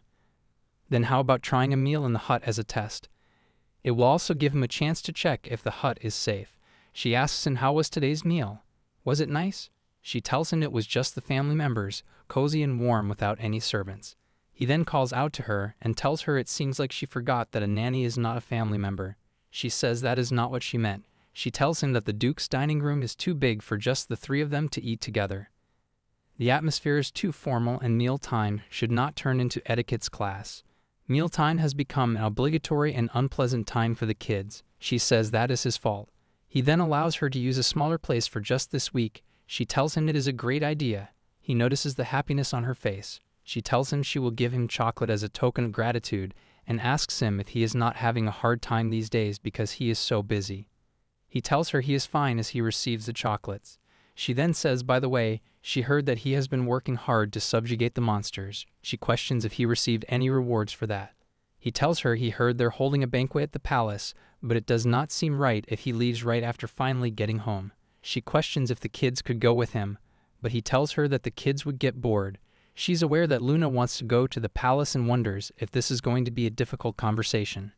He then questions, more importantly, is she not treating him like a child in their conversation? He tells her he is a duke, and he hopes she won't see him as a weak little child. She wonders if she got caught, that she feels sorry for him. She says that taking care of him makes her feel awkward and she will leave them. He then asks her to wait a moment. He says that he has something else to tell her. He states he would like to add one more rule. She wonders what is up now with him. He asks her to give her the rule book and pen, but then finds it with him. He says that he will get this straight. From now on, physical contact with her employer is prohibited. She does not understand it as she questions why all of a sudden. He tells her that she lunged at him earlier. She cannot believe that he is taken aback by that. She realizes that was just a mistake because she was in a hurry. He also tells her to not keep her mouth open in surprise. She is dumbfounded as she wonders did he not say he was not a child? She is aware he is totally acting like one. She questions that he does not have a rule book right. Then she says she will make one for him. Hazel has decided to challenge him. The Duke says he is not an employee of the Grand Duke's household, but she interrupts, mentioning this will be called the Big Brother Rule Book. He is already a great big brother, but it would be nice if he became an even better one. She then writes the rule. Number 1 is to not say any bad words like Dan in front of the kids. #2 is to give 10 compliments to them a day, and the third is to actively participate in activities with the kids. He objects to them all and says that is only because the nanny is so perfect, there is no room for him to do that. She also says he should not use any sarcasm as when Luna watches him, she copies everything and it is seriously hindering her duty to raise them properly. The Duke questions if Luna actually copies him. He says what a pity it is and mentions that attitude is exactly like her late mother's. He says to his mother up there that Luna is growing up with such a big obstacle to her development. Hazel states again that he should not use any sarcasm, and with her magic throws a cloth on his face. She tells him that she is following the rules as there is no physical contact. She says that his way of speaking is unsettling and not a good influence on their education. Even though it seems peaceful now in the Grand Duke's household, it is only for a brief moment. Time passes so quickly. They are going somewhere in a carriage. The Duke calls out to her and tells her since their journey is almost over, Maybe she could relax a bit. She questions what if the carriage gets and they end up bumping into each other. He gives her a weird look and asks her what exactly does she think of him. He is genuinely curious. Lunar says maybe Hazel thinks of him as a nagging tyrant. The Duke tells her that is not a question. Luca asks if they are there yet and when they are arriving. The Duke tells him that it will take 6 more hours. Luca is frustrated as he says that the Duke said just a while ago too that it would take 6 hours. Hazel thinks today marks the 4th day of traveling by carriage. They are on their way to the capital. Tomorrow is the first day of the new year, a day when all the high-ranking nobles of the empire gather to celebrate the Grand New Year festival. Luca is so excited to go out after so long that he decides he'll stay up all night this time, but Luna reminds him he said that last year and he was already sleeping at 9 o'clock. Hazel thinks it must be boring for them, not being able to go outside for safety reasons. She calls out to them and questions how about they play the story-making game until they arrive. The Duke asks her if she's planning to use ink inside the carriage. She tells him no, it is not like that. They will take turns adding one sentence to make a story. It goes as one sentence will be once upon a time there was a Snow White. The second sentence will be she ate a poisoned apple from her stepmother and fell asleep. And the third sentence will be she woke up with the prince's kiss. Hazel then mentions that a long time ago, a poor couple lived in the Black Forest. They had 2 children, a son named Hansel and a daughter named Gretel. The poor couple abandoned the kids in the forest, but the kids. The Duke then continues the story, stating that Hansel and Gretel went to the local constabulary and reported their parents for child abandonment. This leaves Hazel totally shocked as she tells him it is supposed to be a fairy tale. He questions if a fairy tale begins with parents abandoning their kids. She then thinks that she guessed that it's not very appropriate. She was just curious about how people would reinterpret Hansel and Gretel. Luna then asks that she will continue the story and mentions Hansel and Gretel, fed up with living with their parents, left home. Luca says the kids met a witch in the forest and the witch gave them a delicious carrot cake. Then Lulia mentions that as Hazel and then Luca, Luna, brother and Hazel all lived happily ever after. Both the Duke and Hazel give each other a cold stare. Hazel asks the kid, how about they switch to a word chain now? They start playing that game after a while. The Duke is informed that they can hear the footsteps of Richest nearby. The Duke questions how many are there. He is told they think it is around 2 or 3, and they are getting closer. The Duke commands them to position Victor at the rear and keep the carriage at a distance. Since Yidis are not very tough, Hazel should stay in the carriage with the children. Hazel then questions what should she do. They start to approach them as the Duke notices them. He takes out his sword and commands Hazel to protect the children. A barrier with the help of holy power is being created around the carriage. Hazel realizes that she cannot get out now. If something happens, she wonders what if the Duke ends up in danger. Both Luna and Luca reminds her that the Duke said that Yidis are easy. Luther tells her they should just sit and finish their word chain game. Hazel thinks that the confidence really runs in the genes. Hazel questions if the Duke can really handle 2 Yidis on his own.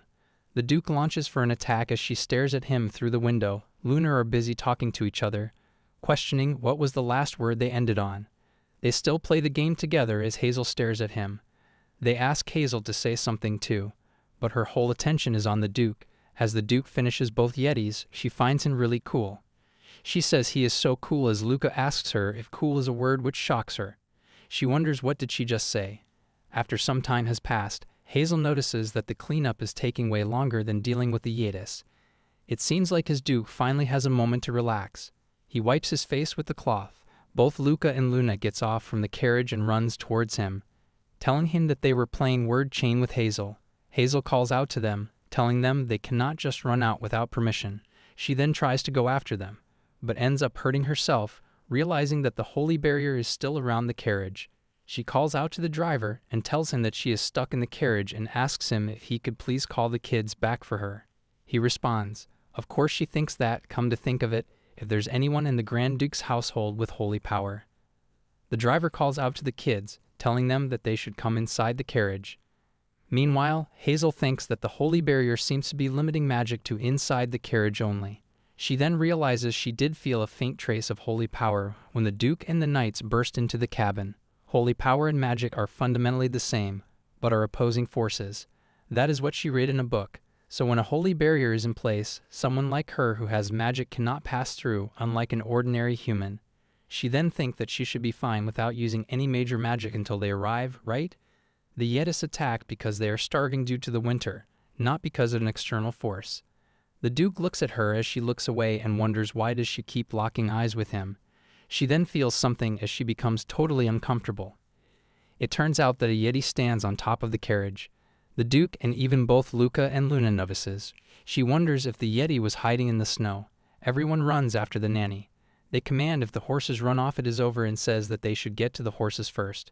Both Luca and Luna start crying, calling out for Hazel. She becomes worried, realizing if it catches the scent of blood, it will charge towards the kids and the Duke and Knights have temporarily disarmed. The Yeti start to damage the carriage. She knows she is the only one who can fight right now. It ends up creating a gap in the holy power in that case. She uses her magic on the Yeti. The carriage ends up falling off with Yeti in it. Everyone is totally shocked as the Duke wonders why did she deliberately use magic to cause a collision. He wonders if she did that to save the kids. The kids calls out for her as she responds that she's okay and she'll be alright. She wishes that the carriage does not crash into any trees or rocks. She opens her eyes after some time when she finds it a relief that she is safe. She knows for now, all she has to do is to get outside. She tries to get up, but someone grabs her hand. It is the Duke as he asks her if she's okay. He mentioned that she seems unharmed, which is a relief.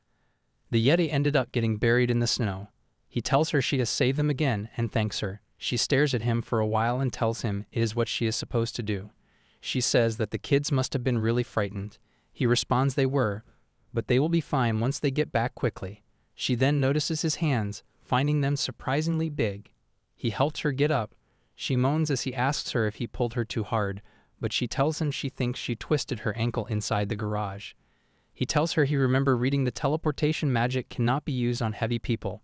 She asks him if he does not know any healing magic. He questions if she does not use a broom. She tells him she does not, and besides, she cannot move out of here because of the holy power. He finds it a problem. She then realizes that the holy barrier is gone now. He tells that the horses ran off when the rain snapped, stating there is only one option. She questions why is he dragging this out and asks him to tell her the option. He says that the only way is for him to carry her. She questions if that is the only choice, and sarcastically says good thing there is no rule against physical contact with the nanny in his rule book. He questions if he should add a rule against teasing her employer. He carries her and calls out to her. He tells her if she doesn't want to fall to the ground, she will need to wrap her arms around his neck. She tells him yes, she has never been carried like this before. He says he has never carried anyone like this either. She then ponders, come to think of it, if the Duke ran all the way here as there is no horse here. His neck is all red from the cold. She knows it is midwinter, and they are outside, and he did not even dry his soaked shirt properly. She realizes his hair are also red. She calls out to him and touches his collar, which surprises him. She asks him what happened to his jacket and tells him to button up properly. He then says that like he said before, he is not a child. She apologizes to him. He then asks her what issues are fearless. She treats him like a kid, just like she did a moment ago. She fearlessly fought a bear, fearlessly connected the wardrobe to her cabin.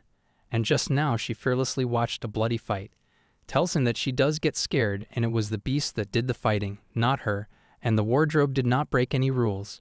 She wonders why did he have to bring up that moment earlier. She then thinks she cannot stop thinking about it. She then asks him if he really ran all the way here. He does not tell her about it as she asks him again. But he changes the topic and tells her they're almost there. After some time, tells both Luca and Luna that they must be really cold and states that they both will be back soon so they should not worry. Luna says it is taking a lot longer than expected. Luna then suddenly becomes shocked as she notices something. She notices the Duke coming back with Hazel. She teases him, asking what is he doing. He tells her to not say weird things and mentions that Hazel twisted her ankle. This causes Luna to worry. She panics and asks for a Dr. and tells Hazel that she will blow on it for her. The Duke says that the kids never pay attention when he is hurt. The kids ask him if he is hurt and he says no. Luna asks the Duke to not be jealous. Hazel knows that there is no way that the Duke will ever tell the kids that he's injured. They decide to hurry and get the healing potion. Hazel uses the healing potion on her feet. The Duke helps her stand and asks her if she can stand. She tells him that she's all better now. Luca says that he must have healed her by blowing on it. The Duke tells her that she should please ride with the kids in the far carriage, as it looks like fixing the carriage will take some time. The Duke is informed that they will head to the village first to prepare and return later. The Duke informs her that it seems like they will need to camp here for the night, so she should get some rest. As the Duke lets go off her hand, she thinks that he is an adult. There was a rumor that the Duke returned from a campaign with broken ribs, and she brought him a healing potion after hearing the rumor. He thanked her and told her that she should not mention this to his siblings. She realizes that the Duke is definitely a remarkable adult, but she wonders why does he keep bothering her. She thinks that he does seem lonely. They find an inn nearby. She thinks even the members of the Grand Duke's household looks excited finding this inn. The meal is served to them. Look up questions. When is the Duke coming? Hazel realizes that Luca must be hungry, but he's looking for the Duke first, wanting to share delicious food. She realizes that is true love. She tells Luca and Luna that Duke is talking to the owner for a bit, and he said they could start eating, so they should eat before it gets cold. Both Luca and Nura say they should eat while it is warm. She tells them if it gets cold, they can reheat it, so they can eat first. A bite and finds it hot, as Hazel tells her it is hot, so she should blow on it before eating. She also tells Luca to not roll beans around with his hands. The farmer worked so hard to grow those beans. Hazel thinks that she cannot take her eyes off them for a second, finding them little troublemakers. But she thinks that recently they have started enjoying this unfamiliar dishes, and even Harold's cooking too. It feels like they are learning to appreciate the fun of experiencing different tastes and textures. The Duke steps in the inn as Luna and Luca calls out to him. The Duke asks them if the food is up to their liking, as they respond yes. As he takes a seat, Hazel notices some snow on him, as she thinks it looks like it is snowing outside. Victor tells the Duke to take a drink, as he also tells Hazel that she should have a drink too. She tells him she's fine as she's weak with alcohol, and you never know what might happen, so she lives in a family-friendly way. In the original Hansel and Gretel story, witches were heavy drinkers in her world. Victor drinks it all and tells her she should drink when her employer allows her. Luca notices the way Victor drinks and asks Hazel why does not Victor follow table manners even though he is a noble. Hazel responds to Luca that he should not say that to an adult. The Duke also drinks. Hazel notices him and ponders he could totally be a bear commercial model. More importantly, she wonders, why is there so much snow piled up? She wants to brush it off. She's aware it is none of her business, but she remembers the no-touch rule. She tries to blow it off as the Duke notices her and asks her what is she doing, as she tells him she's doing it because the snow was stuck there and he's the one who said no touching, that is why she blew it off for him. He tells her to use magic dots. She asks him if he wants her to move each snowflake individually with magic. He doesn't say anything. After he is done with it, he asks her if he is supposed to say thank you in situations like this, but then he says he did her the favor of brushing off the snow, so she should be the one thanking him. She questions, how does that even make sense? Luna teases them, asking what is going on. Luna says that Daniel should really see this scene, as Hazel asks Luna to not get the wrong idea, and then she suddenly asks, where is Daniel? The Duke says that he heard from the innkeeper that His Holiness the Pop's possession was attacked by a group of Yetis last night. He seemed quite shaken, so he instructed him to head over there. She questions about it as the Duke tells her that Daniel used to serve His Holiness as a holy knight.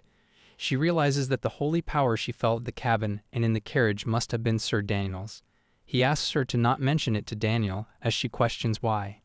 He says that sometimes he forgets that she's a witch. She then ponders she keeps forgetting that she's a witch too. It's the night time. They find a place to stay in, as she tells the kid that their shared sleeping room is in that room over there. She tells the kids that they say it is the biggest room. She opens it and finds the Duke and closes it right away. He tells her that is his room. She questions if that room is not for her and the kid. The woman behind her asks her if there's a problem. She tells the woman that it seems there has been some overlap with the rooms and asks if there is another room that is available. The woman tells her she's afraid there is not any. The woman becomes shocked and questions if they are asking to have their children sleep in a separate room so they can have time together, causing both the Duke and Hazel to be totally taken aback. With a surprised look, the woman questions, could it be that they want to separate the children from them, leaving both of them frightened? The Duke asks the nanny why did she mistake Hazel for their mother. He tells her he could understand that, but Hazel does not even resemble those kids.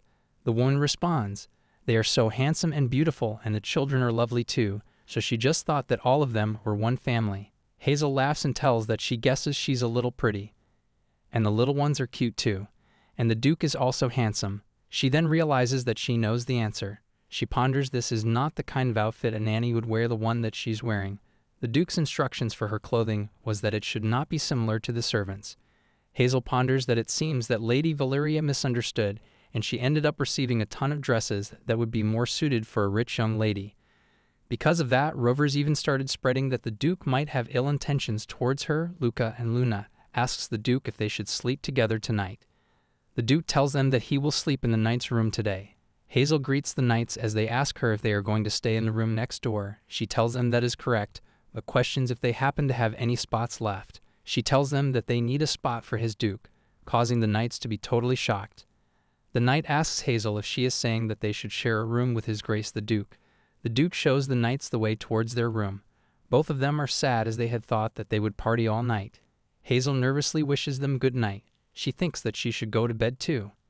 Inside the room, Luna mentions that she's not going to sleep and she will only sleep after she sees the sunrise. She tells them it was a tough day today and it can be seen that both of them are very sleepy. She forcefully puts her on bed, and even when she's saying that she won't sleep, she ends up snoring and sleeps. Hazel thinks that the new year is coming soon and she should practice right. Since she came here, she has only spent the new year in the cabin with Lady Daisy, just the three of them. She thinks that they are probably being managed by butlers at the Duke's house now. She then decides to study with the magic. She knows quiet time like this is rare. She takes a seat and ponders that she had gotten to the chapter on sensory transfer spells. Depending on the complexity of the target and the presence of free will, the spell's difficulty changes. She tells herself to not forget that even walls have ears. Is that a picture of a person on the wall? Is itself enough? Right then she hears a voice and becomes frightened. She realizes that startled her and wonders why is it so noisy outside. She tries to look where is the voice coming from. She opens the window and looks up in the sky. She stands on the balcony as her attention falls on something. She finds Angel, she smiles and begins to smile towards them. The Duke is also awake as he tells her it seems like she is safe. She tells him that she sees he did not sleep. He tells her that the knights have already collapsed. She then asks him if, by the way, were those angels summoned by him. He then asks her word before he mentions he did not know that Her Holiness has the ability to create illusions. She responds that is right. He informs her that by tomorrow they will arrive at the institution. She tells him it is already the new year. Now that she thinks about it, the knights are sleeping. She questions if he's not worried about an ambush. He asks her with a witch and him here, what is there to worry about? He mentions since they have passed out and begins to step inside as she asks him where is he going. She wonders what is he going to bring. He comes out with a bottle of wine. She is confused as she tells her it is no longer working hours, so she does not have an excuse to refuse. He gives her a glass of it as they cheer and wishes each other a new year full of luck. She takes a sip of it and finds it delicious. She asks him if it is a drink made with wine. He tells her it is made with orange, cinnamon, apple, red wine. This is the drink people here have for the new year. She thinks about the people here as she tells him she's glad that the first drink she has had since coming here is this delicious. He stares at her for a while and finds her fascinating. The Vatican, presided over by the Pope, is located in a rugged mountain, so it is a tradition to hold ceremonies in an institution where it is easy for nobles to gather. Amidst the festive atmosphere starting from the royal family, the heads of all the high noble houses gather at the palace temple. Luna mentions that she was here last year too. She wonders what is this place called. She even remembers that a pretty lady here gave her so many gifts. They are informed that there was an order for only children and their nannies to enter the audience room first. The Duke says that he really does not understand what they are thinking, and he tells that when he greets her, they should enter the audience room. Duke is called as a man asks, has it been a year since the New Year ceremony last year? He responds it has been a while. The man asks him if he is meeting with Her Holiness first. He tells him that the one-sided affection of Her Holiness is still the same. The Duke wonders about the affection. Right then, the appearance of Her Holiness has been informed. The Duke gets down on his knees to greet her. He ponders. It may seem that way to others, but the Pope actually hates him. He greets her and tells her it has been a while. She smiles and tells him it has indeed been a while, causing him to be a bit startled. She also greets Danielle and tells him it has been a while since she met him too. He kisses her hand and mentions that he hopes she has been well.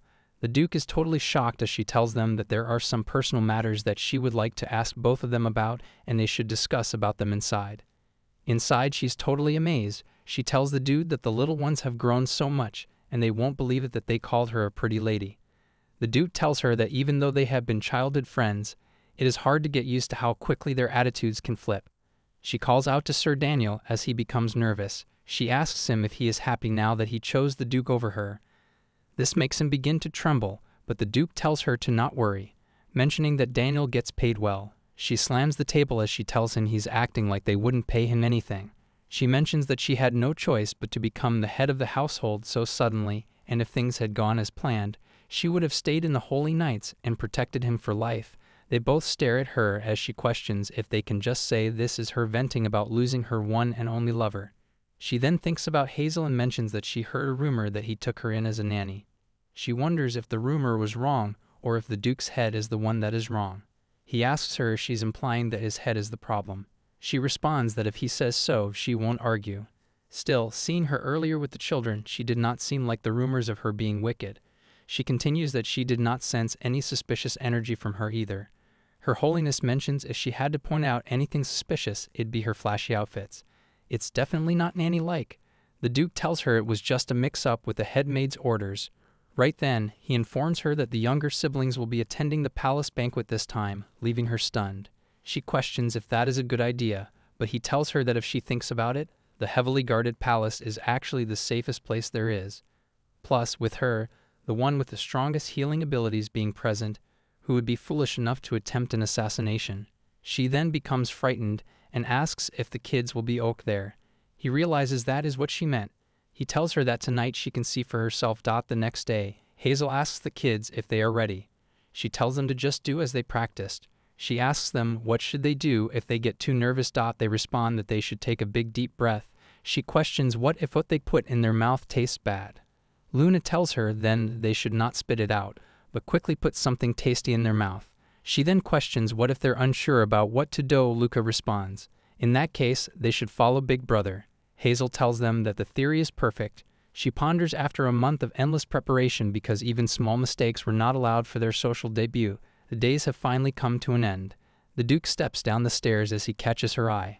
She's amazed by his beauty before he reminds her to follow the rules. He tells her that they should head to the palace now. As they reach the Imperial Palace, everyone is seated except Hazel as she was permitted to stand at the back of the nanny. She ponders. So this is the Imperial Palace banquet hall. She wonders if the Emperor is coming today. The announcement is made for His Majesty Albert III, the great son of the brilliant empire, is entering. She realizes he is here. As he steps in, he mentions that once again the stars of the empire have gathered in this place after a year. He thanks them for their loyalty over the past years. He then looks towards Hazel and questions, "Who do we have here?" She becomes totally shocked before she is relieved as he means to point towards his beloved nieces and nephews who actually came for him. He tells them he has prepared some very special dishes just for them, and if they do not leave a single bite, that would be the best New Year's gift for their uncle. Luca and Luna starts to eat vegetables. Hazel is aware this is easy enough for them. Everyone is totally shocked looking at Luca and Luna as they know how much they hate vegetables. This makes Hazel happy as she realizes everyone has frozen stiff. She wonders if the kids' picky eating habits were really that infamous, but she knows they're eating fine now and she finds that really admirable. She thinks if the next dishes are like this, there won't be any problems at all. The next dish is nail dish. She's totally shocked as she wonders why is the difficulty level so high. Both Luca and Luna are also taken aback. Hazel knows there are kids here and they still serve snail dishes. The Duke looks at her expression as he remembers asking her, what if a dish comes out and it's hard for the kids to eat? She had told him that recently the little ones have been eating almost anything, so how could there possibly be an issue? She realizes that is what she has said, but she wonders why. Snails of all things, she tells the kids that for now, they should go with the plan. Luca takes a bite as Hazel uses her magic power and turns it into a sausage. Switching magic successful. The snail dish went to Hazel. She finds it rich, chevy, and full of expensive flavor. She thinks that she's so glad she had a backup plan ready. She thinks it is almost as if the Duke knew something this difficult would be served. She finds out that the next dish is here already. She wishes that this time it better should be something that the kids can eat. She's more shocked this time as she wonders what this is. The kids are terrified as they look at the food. Even the Duke feels weird having it. Hazel calls out the Duke and asks him if he likes that. He tells her no. She tells him then he should trade it with her sausage. He responds, all right. She uses her magic as she trades it with the sausage and wonders how can she even eat this. The little chunks of intestines. Main dish is grilled co-intestines. As she takes a bite, she loves it thinking that she hit the jackpot, and it has been ages since she had intestines. She finds it insane as it has been so long since she has tasted this artery-clogging goodness. She wonders where is the garlic and green onion kimchi. as it would go perfect with it, as well as a bottle of soju on top. Right then, someone notices Gerald. Everyone begins to stare at him as he is questioned. How can he be spitting out his food in the middle of a meal? He becomes frightened. The Emperor is suddenly shocked as he hears this, has a think about this atmosphere and wonders if the royal family is the villain here. Outside Gerald discussion. If he is alright, he vomits and mentions that the menu selection is definitely Regina's doing. He thinks it is very obvious. Hazel notices him as she ponders. She only stepped outside for some fresh air and ended up running into him. He calls out to her and says that she must be the witch. He mentions if he had known she were this beautiful, he would not have sent someone who would have come himself. She does not remember when he sent someone to her. She wonders if it could be about some other wicked witch. She's aware she cannot talk about it. She tells him it was an honor to meet him. She tries to leave, stating that if now he would like to excuse her before he asks her why did not she help. He questions why didn't she help him that day. He thought she had infiltrated the Grand Duke's household for them. That His Highness is told that it is cold outside and that they should go inside as he needs rest. The atmosphere becomes more cold before he tells her to have a pleasant evening and walks away. She realizes that she needs to look into this. In the banquet hall, Luna and Luca are talking to each other before a kid approaches them and asks them if it is true that their nanny is the wicked witch Hazel. Luna becomes angry and responds, she's the kind witch. He asks her how can she be the kind witch. The other kid tells him that he's in big trouble, but he still seems to argue with Luna. Luna points at him and asks him which family is he from. She questions if he realizes that he is picking a fight with the Grand Duke's family, whose head is the Empire's greatest swordsman. She questions if she should take this as an official declaration of war. He's totally shocked as he questions if she can back that up. That is what he should be asking her. Hazel appears questioning what is going on here as Luca calls out to her. He has tears in his eyes as he holds on to Hazel. She asks him why is the atmosphere so tense. He responds that those kids said that Luna is a bad witch, so Luna got angry. Hazel has assessed the situation as she approaches both Luna and the kid. She calls out the kid and tells him that she's no longer wicked. With her magic she creates cookies and tells him to look here. If she was a wicked witch, would she offer him a delicious cookie? Luna tells her to not give it to him, as her cookies are too luxurious for someone like him. Luca starts to eat it and finds it really delicious. That kid also responds that he does not need some cheap cookie baked by a witch, as his estate has the Empire's best baker. The cookie begins to talk and tells the prince that she cannot do that as it must return home. The other cookie calls out to her, calling her Cinderella, and asks her how can she do that as she must return home. Luna is aware that Hazel can control cookies, so that is a piece of cake for her. Evelyn finds Sir Key's delicious, crunchy, and savory. He also ends up taking a bite. Luna asks him how is it tastes good right. He responds that he guesses it is good. He runs to his mom stating that he wants a witch nanny too. Hazel ponders that she's glad this ended peacefully, as she thought something bad might happen. Right then a woman asks her how much trouble must the kids have caused for the Grand Duke to use a witch's magic discipline them. Luna greets Her Majesty the Empress and mentions that Hazel has never used magic on them. The Empress states, with that lack of charm, it is no wonder that nannies kept running away. Luna is totally taken aback as Hazel realizes it's way too harsh on Luna. Munna becomes really sad as the Empress begins to walk away. Hazel uses her magic, causing the Empress to hurt her toe as everyone begins to laugh. Hazel even shows her tongue, questioning deep down what is she doing to the kid. She should try being nice for once. Luna looks at Hazel, knowing it is her who did that. Hazel ponders if anyone messes with her little acorns, they will regret it. They are in the carriage as Hazel calls out to the kids. She tells them that good kids who completed their mission deserves a reward, don't they? The Duke tells them that they did not just make him proud, but they also amazed him. Eating vegetables without a single complaint was brilliant. Hazel also reminds that it was their first time eating in such a crowded place. The Duke also mentions not only did they stay calm and eat without trembling, they did not even make a single mistake and finds it really amazing. The Duke calls out to Luca and Luna and tells them if there's something they want they should tell him. Luca mentions when they get back he wants to eat chocolate and he also wants to sleep with Hazel for about 10 nights. The Duke reminds him that he only gets one wish. Hazel notices Luna's expression and stands up as Luna is quiet. The Duke tells Hazel it is dangerous standing up like that in the carriage.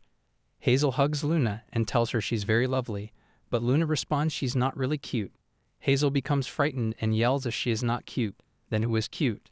Luna responds that Luca is cuter than her. Hazel tells Luna that the standard for cute is different for everyone.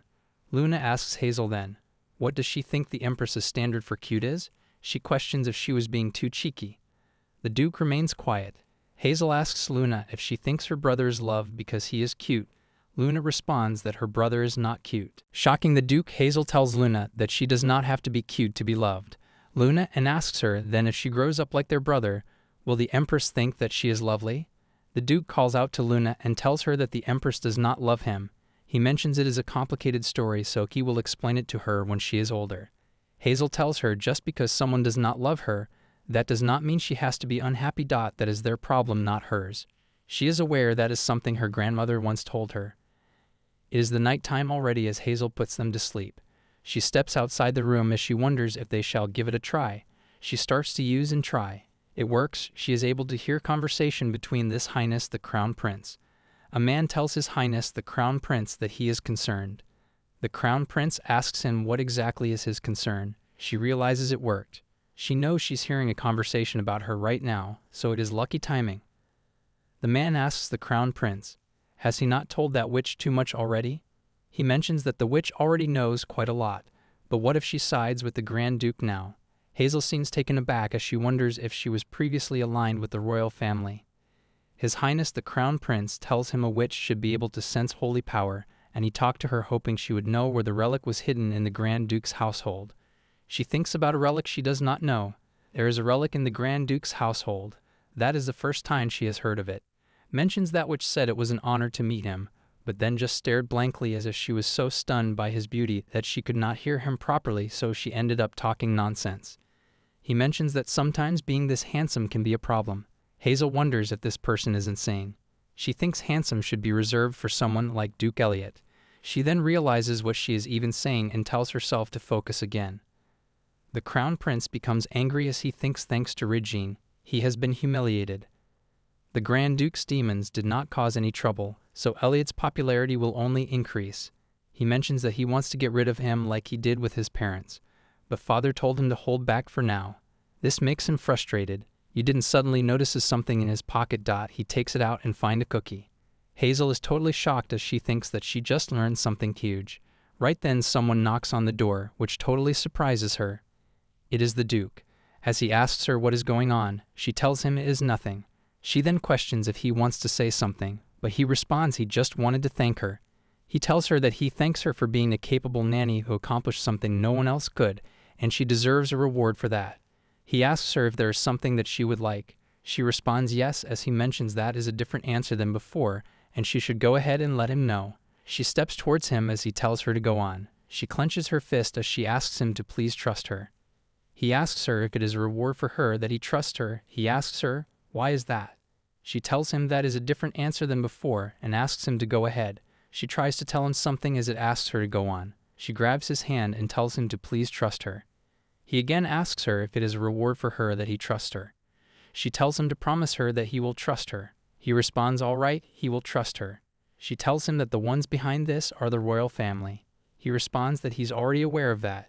This shocks her as she tells him he said he did not know. He tells her he only pretended not to know to protect her. She asked him so it was not because he did not trust her. He tells her that is also one of the reasons why he did not say that. His inventions, he is pretty sure he warned her not to dig into this matter.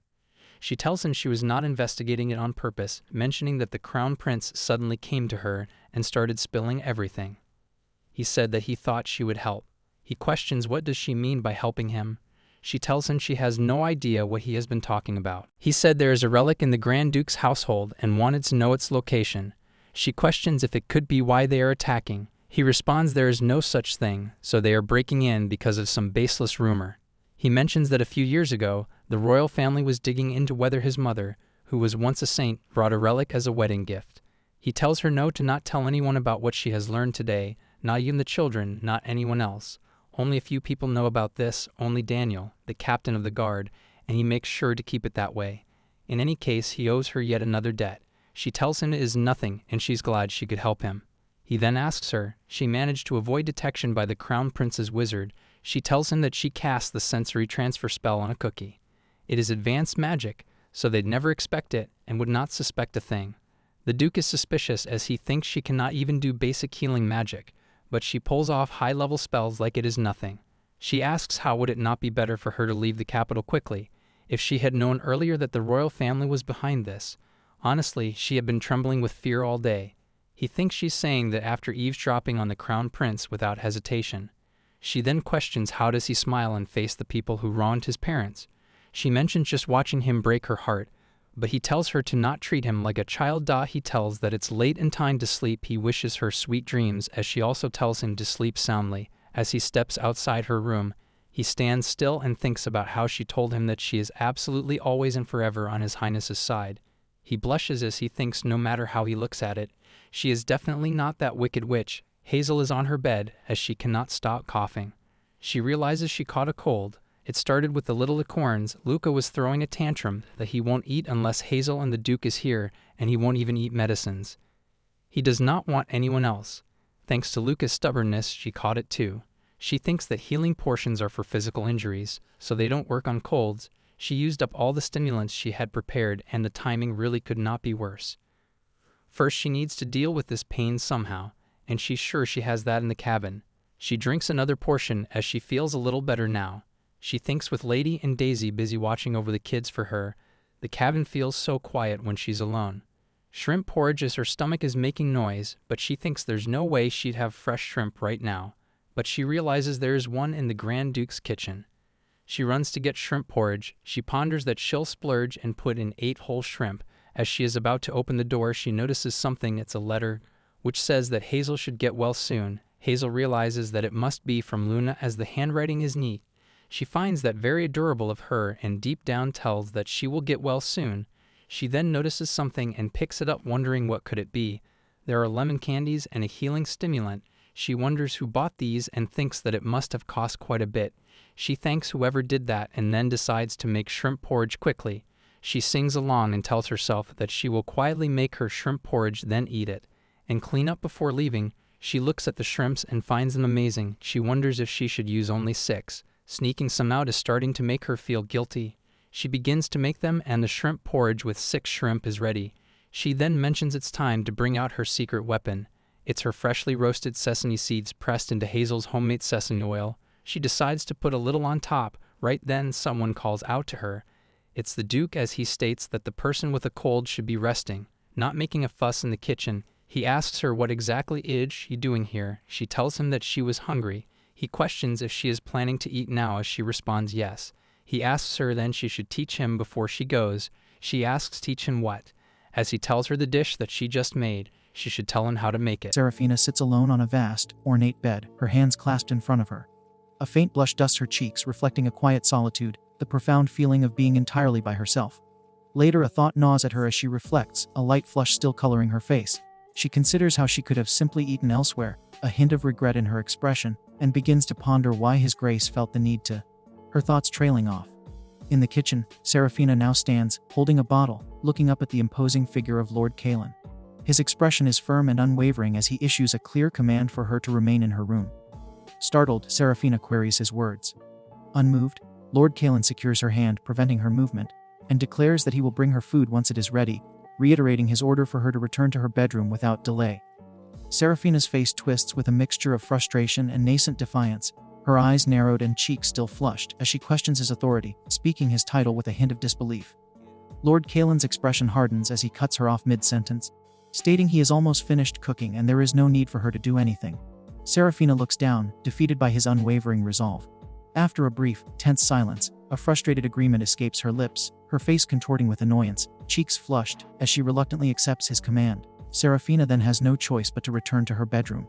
Some time later, she sits upon her ornate bed. A soft knock sounds, and she invites the person to enter. To her astonishment, Lord Kalen appears at her door, holding a steaming bowl of porridge on a tray. Serafina questions his presence with surprise. Lord Kalen, his gaze steady, tells her not to get up.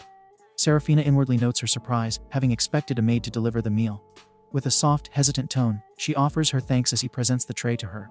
Serafina takes the tray, inhaling deeply as a delightful, toasty aroma wafts from the bowl of porridge.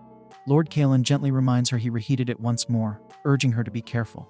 Serafina acknowledges his caution with a soft affirmative response, a peculiar warmth spreading through her as she muses inwardly that she feels somehow different. She takes a spoonful, the hot porridge a comforting sensation. and her eyes close in pure bliss as she notes its deliciousness.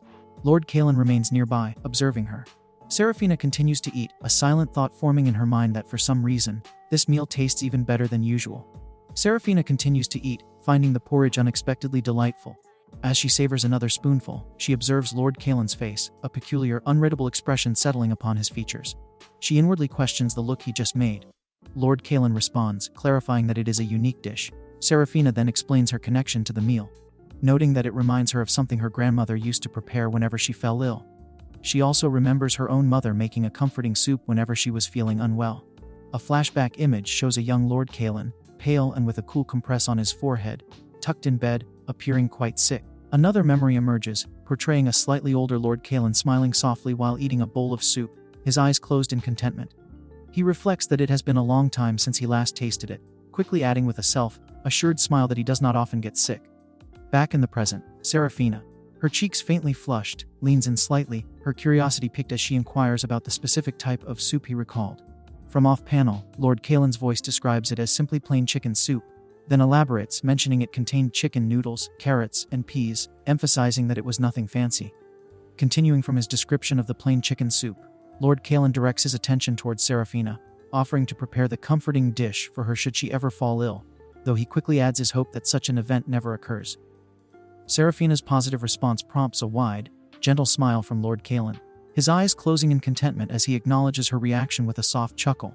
Meanwhile, Seraphina finishes her portion, carefully setting her spoon into the empty bowl with a faint clink. She sincerely conveys her great enjoyment of the meal, expressing profound gratitude. Her eyes close softly in satisfaction, and she murmurs about feeling warm and completely full. As she speaks, Lord Kalen's hand tenderly reaches out and gently strokes her head. Continuing his tender gesture, Lord Kalen places his hand more firmly on Seraphina's forehead, a look of concerned assessment on his face. He notes that her fever still appears elevated. Seraphina, visibly flushed, responds with a questioning murmur, startled by his words. Lord Kalen then prompts her, asking why she has not yet consumed the medicine. As Seraphina comprehends the significance of the vial, and inquires if it was he who provided it, Lord Kalen, now holding the uncorked bottle, quietly instructs her to maintain discretion about the matter. He then turns and walks away, his thoughts shifting to a broader reflection. He considers how those dedicated to caring for others often find themselves unable to seek assistance when facing their own struggles, attributing this difficulty to a deep-seated sense of duty that compels them to endure suffering in silence. Lord Kalen is subsequently seen seated at a large desk, a book open before him, his head bowed in a posture that conveys profound wariness. After Lord Kalen quietly instructs her to maintain discretion, he gently places the small, uncorked medicine vial into Seraphina's hand. Seraphina, still in her sickbed, clutches the bottle, a blush coloring her cheeks as she muses internally, agreeing with his thought. Lord Kalen, now with a contemplative expression, acknowledges her gratitude for his thoughtful gesture. He then sets the bottle's cap down on a nearby surface with a soft clink, reiterating his hope for her swift recovery. He begins to depart, leaving Seraphina looking small and isolated in her vast bed, framed by the open doorway. She sits in quiet contemplation, her gaze fixed on the space where he stood. A narrative interlude confirms that following this encounter, her cold did not last long. A month later, the landscape shifts to a vibrant, green expanse beneath a sparkling sky. Barnaby the courier stork soars gracefully, a small satchel secured to its back, flying past a whimsical confectionery-style building. Descending towards a residence, Barnaby gently taps its beak against a door, a soft rhythmic sound filling the air. Seraphina, now fully recovered and radiating warmth, opens the door with a bright smile. She expresses her gratitude for Barnaby's consistent deliveries, welcoming its arrival. Her hand extends to receive a package from the stork's beak. Meanwhile, Barnaby, now wearing a tiny blue top hat, seems to recall an earlier moment, murmuring inwardly about a previous encounter with a stork a few days prior. In a separate scene, a young boy named Leo, with bright white hair, looks up with wide, curious blue eyes. He innocently asks an unseen Hazel how babies are made. An off-panel voice, presumably Hazel, responds with surprised confusion, repeating the word babies with a hesitant tone. Emerging from off-panel, Hazel stands at an open window, looking utterly flustered by Leo's innocent question. With wide, panicked eyes, she quickly asserts that babies are brought by storks, glancing at Barnaby the courier stork.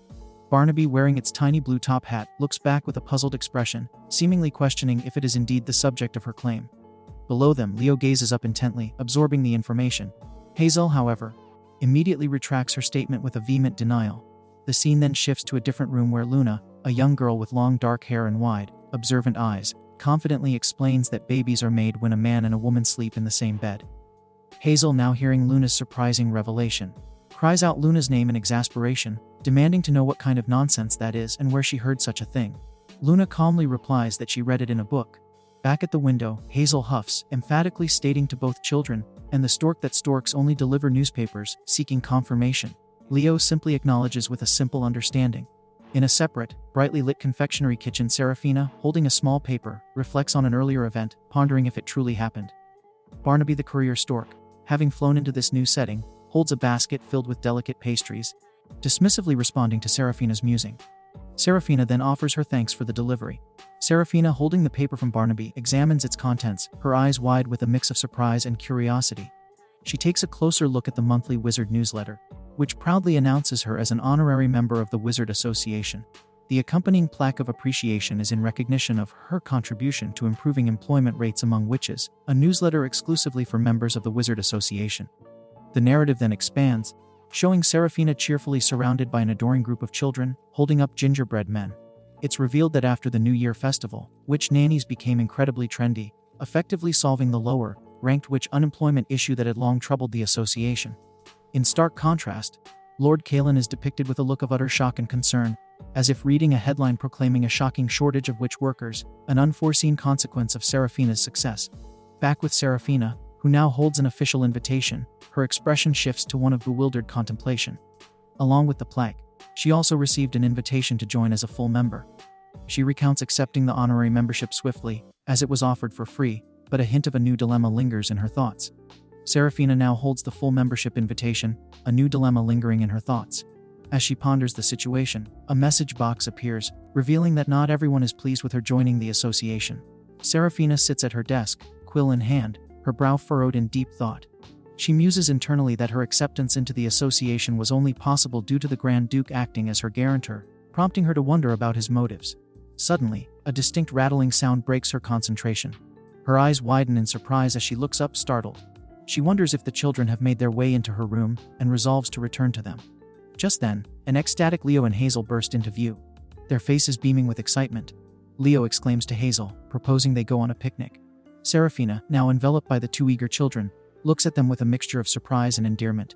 She asks if they mean a picnic, to which the children excitedly confirm with a resounding yes, embracing her warmly. A close-up on Serafina's eye shows a spark of wonder and affection, hinting at the joy and new responsibilities these changes bring to her life. Serafina, still enveloped by the eager Leo and Hazel, feels a spark of wonder, her heart warming at their innocent joy. Their picnic plans are rapidly expanding, as their enthusiastic voices declare they are bringing their brother as well. A dramatic flourish accompanies the moment as Serafina lifts her gaze towards the entryway.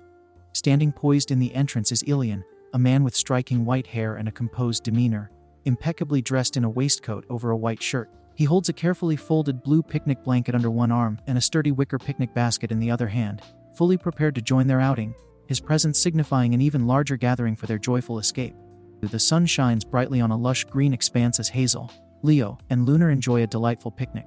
Hazel takes a large bite of her sandwich, savoring the flavors and internally concluding that a cheese ham sandwich is truly the most delicious. As they continue to eat, surrounded by the vibrant outdoors, Hazel reflects on their outing. She muses that while they initially set out for a picnic, they have primarily ended up gathering a variety of herbs. This herb-picking expedition has inadvertently led them to wander a bit deeper into the scenic area. Despite the change of plans, she finds comfort in seeing the children's joyful expressions, concluding that everything is alright as long as Leo and Luna are happy. Soon, Leo announces he has finished his meal, and Luna quickly echoes his sentiment, stating she is also done. Their attention then shifts. Leo excitedly points, revealing a flower he has never seen before nearby. With new energy and wide, eager smiles, both Luna and Leo urge to go explore, ready for their next adventure. As Leo and Luna prepare for their new adventure, full of renewed energy, a concerned Lord Kalen cautions them not to venture too far into the wilderness, warning them that they might easily get lost. The weather remains delightfully pleasant, a perfect backdrop for their outing. The two children, bursting with excitement, eagerly call out to Hazel. Luna excitedly requests Hazel to craft a beautiful flower crown for her, a wish Leo quickly echoes, wanting one for himself too. Hazel turns her attention to the children, ready to fulfill their creative desires amidst the verdant surroundings. Building on the children's requests, Hazel gently asks if they only desire flower crowns, her hands already beginning to weave delicate flowers. The children's voices chime in with curiosity, wondering if she can create other items. With a bright smile, Hazel proudly declares her ability to craft various trinkets, showcasing a tiny, intricate flower ring on her finger. The children erupt with excited exclamations, begging her to teach them how to make such wonders. A sudden unsettling presence makes Hazel pause, a chill running through her as she senses someone watching. From behind a patterned wall, Lord Kalen cautiously peers out, his gaze fixed on Hazel. Hazel, startled and a little flustered, recognizes him with a gasp, naming him. Lord Kalen, equally surprised by his discovery, questions if he has made an error, pondering silently what he should say.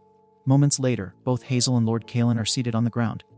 Lord Kalen awkwardly inquires if she is not occupied. Hazel looks bewildered by his sudden question. Seeing her confusion, Lord Kalen, flustered, quickly tries to correct himself, clarifying that he meant something else entirely. Following Lord Kalen's fumbled attempt to clarify his reason for being there, Hazel, still bewildered, proceeds to explain why she assumed he was occupied. She animatedly gestures with multiple arms, detailing how he is always busy handling documents in his office, often piled up like mountains. Lord Kalen remains silent, looking down, his expression unreadable, prompting Hazel to wonder why he is not answering her. Her expression shifts to a slight pout as she confronts him, pointing out that he had professed trust in her, yet he clearly came to watch her. Lord Kalen, looking slightly defensive, questions her choice of the word, watch. Exasperated, Hazel retorts, demanding what else it could be if not surveillance, and reminding him that he still has not answered her question. Finally, Lord Kalen clarifies his presence, stating he simply told her to spend more time with her siblings. Hazel, however, remains unconvinced, countering with an accusation that he merely followed them around like a guard. Lord Kalen, attempting to justify his presence, explains that he is indeed protecting the children like a guard, asserting that the forest is dangerous. However, Luna, one of the children, quickly highlights the contradiction, stating that if protection is his aim, he should be actively following them, not merely sitting. Lord Kalen remains silent, his expression unreadable, as he holds his chin in thought. Hazel observes him, a question mark hovering above her, clearly bewildered by his silence. Suddenly, Lord Kalen turns to Hazel, his gaze direct as he asks her if she dislikes him. Hazel's mouth drops open in utter shock, her face flushing a deep crimson. Her hair seems to fly up around her head as she vehemently denies his assertion, stammering that his perception is entirely incorrect. Lord Kalen, undeterred by Hazel's fervent denial, leans in slightly, maintaining his thoughtful pose as he rephrases his query, asking directly if she truly likes him. Hazel reacts with utter panic, her eyes wide and hands raised defensively, stammering that his perception is still incorrect.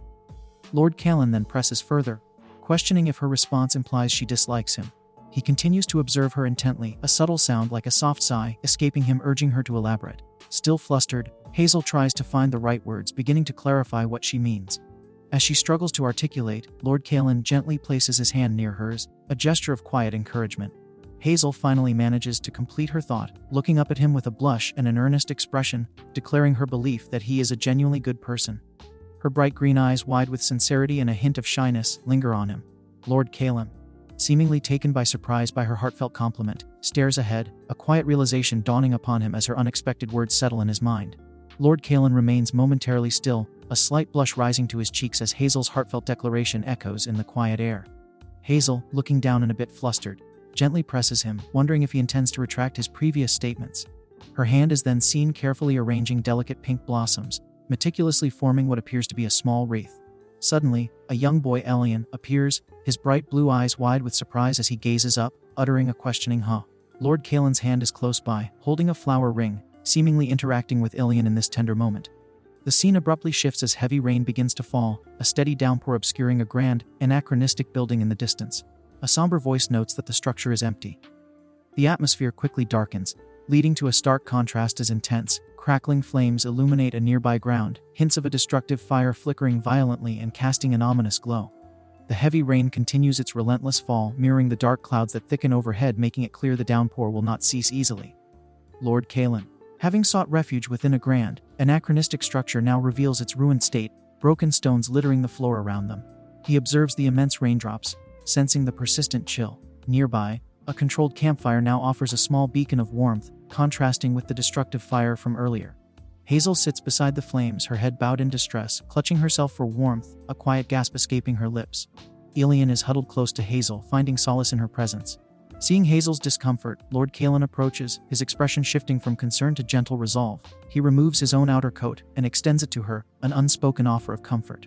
Hazel looks up, her eyes wide with surprise and a hint of gratitude as she accepts the garment, wrapping herself in its warmth. Lord Kalen, slightly flustered by his own gesture, manages a small, thankful acknowledgement. With Hazel now somewhat warmer, Lord Kalen then kneels, a playful glint in his eye, remarking that the temple, like setting, inspires a game. He proposes they play Pope and declares himself the one to take the role, a small pad emphasizing his claim. Lord Kaelin's playful suggestion hangs in the air, immediately piquing Elian's curiosity. Ilian looks up, his eyes wide as he innocently questions the very nature of a Pope's duties. As he speaks, a mental image of a stern-faced young man named Elliot appears, declaring that popes bother their cousins, citing himself and Pope Gazelle as an example. Pope Giselle, a smaller, darker-haired figure, quickly refutes this notion. Meanwhile, Hazel, now warmer in Kaelin's coat, ponders the question herself.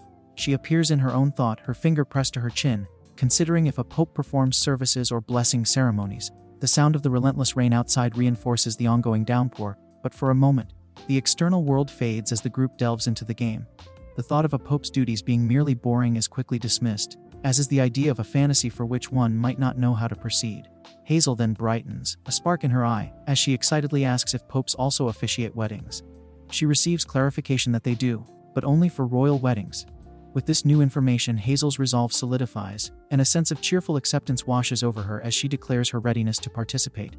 Hazel's cheerful acceptance to participate in the royal wedding scenario sets the stage for the next dramatic turn. From a position seemingly at the altar, a stern-faced Luna, dressed in a regal yellow gown and adorned with a golden ribbon, announces the official roles for the game. She declares the groom to be none other than Grand Duke Elliot Blaine. Elliot, standing nearby, is completely taken aback, his expression twisting into one of utter shock as he questions the announcement. Meanwhile, Hazel, with wide, surprised eyes, points towards herself in disbelief, confirming if she has been designated the bride. The playful atmosphere momentarily shifts into Luna's internal world, where her thoughts drift to a comical scenario involving her own pets. A furious black cat, Daisy, snarls, while an equally irate yellow dog, Lady, growls alongside her. Luna ponders aloud if the game could instead involve marrying Daisy and Lady. This momentary diversion quickly passes, and Luna's true frustration bowls over. Surrounded by a vibrant purple aura, she clenches her fists, her face contorted in an exaggerated grimace, demanding that the game hurry up and proceed. Back in the main scene, the game quickly progresses. Hazel stands nervously, her hands clasped in front of her, dressed in what appears to be a modest white and yellow gown. Beside her, Elliot remains stiff, a bead of sweat forming on his brow, his composure clearly rattled. The scene shifts, bathed in an otherworldly glow and crackling energy, as an unseen presence declares the two have officially become husband and wife. The gravity of the game's progression intensifies as the next instruction is delivered: they may now share a kiss, swearing eternal love and loyalty. Hazel and Elliot react in unison, their eyes wide with sheer horror, mouths agape as the final, unexpected rule of the game sends a jolt through them both. The demand for a kiss leaves Hazel and Elliot reeling. Elliot quickly suggests an alternative, proposing a simple handshake instead, his expression one of clear discomfort and a bead of sweat forming on his brow. Hazel, however, appears too stunned to respond, her wide eyes fixed forward. But the unseen presence, presumably Luna, is insistent, repeating the command for a kiss. Elliot, visibly distressed, covers his face with a hand, protesting loudly and exasperatedly, begging Luna not to make things difficult, reminding her that even mischief has its limits. A palpable tension settles between Hazel and Elliot. Hazel, her cheeks now flushed with a deep blush, averts her gaze, clearly mortified by the situation. Elliot, equally embarrassed, still holds a hand to his face, questioning the absurdity of the scenario. He muses internally that this is all quite strange, just a children's game after all. Yet, a subtle, nervous thrum begins to resonate between them. As the ethereal command for a kiss rings out once more, even more forcefully this time, Elliot acknowledges internally that while he could outright reject the game, something holds him back, leaving a curious flutter in his chest. The ethereal command for a kiss rings out once more, even more forcefully this time. The previous hesitation melts away as a palpable, rapid thrumming reverberates through the air, mirroring the beat of their accelerating hearts. Elliot, yielding to the undeniable pull and that curious flutter in his chest, closes the final distance, leaning in towards Hazel. Hazel, her face now a vibrant scarlet, her wide green eyes reflecting a mixture of shock and a nascent longing, instinctively tilts her head. The romantic ambience, laced with sparkling ethereal details and delicate floral patterns, intensifies around them. A single, charged word, Kesses, hangs in the air, a silent command that both characters now fulfill. A soft, tender sound underscores the intimate moment as their lips finally meet, the magical decree now realized in a shared, breathtaking embrace. Lord Kaelin leans in close to Seraphina, their faces flushed with emotion in a tender moment, ethereal roses blooming around them. A soft, shimmering light fills the air. Suddenly, Seraphina's expression shifts to one of distress, her eyes tightly shut as she whispers about rain. Lord Kaelin, equally surprised, echoes her concern, questioning the sudden downpour. In a more whimsical, stylized depiction, a young Iris looks up in wide-eyed surprise, also mentioning the rain, while Leo, by her side, shares a similar bewildered expression. Then, with a brilliant flash of light and a resonant crack, the rain abruptly ceases. An unspoken declaration fills the air, announcing that the rain has stopped. A short while later, Leo, Seraphina, and Lord Kalen walk along a verdant path, the forest around them bathed in a gentle glow. Lord Kalen expresses his disbelief, noting that he thought Leo was unable to control the weather. Leo, looking back at them with a sheepish, surprised smile, explains that this is his very first successful attempt. Lord Kalen turns to Leo, a serious expression on his face, observing that Leo must have truly desired his ability to control the weather for it to work. Suddenly, a voice from off-panel calls out Hazel's name, drawing a startled "Huh" from her as she stands on the verdant path, a light tapping sound near her feet. Hazel's mind drifts, a vivid memory resurfacing. A young Leo, wide-eyed and joyful, stands beside a younger Hazel, playfully asking if she had ever wished for a little sibling. Hazel, surprised, wonders aloud where such a thought came from. Nearby, a young Luna, with equal enthusiasm, explains that if Hazel and her brother were to marry, they would become Hazel's little siblings. Young Leo heartily agrees, proclaiming his desire for Hazel to be their sister. The scene snaps back to the present. Hazel stands flushed with emotion, near Lord Kalen. A sudden clap-like sound punctuates the air, as if she is silently urging herself with intense resolve to marry him. Lord Kalen, with a hint of exasperation, utters Luna's name. His gaze then falls on Hazel, and he states plainly that the Grand Duke would not marry a witch, nor would he ever marry a nanny.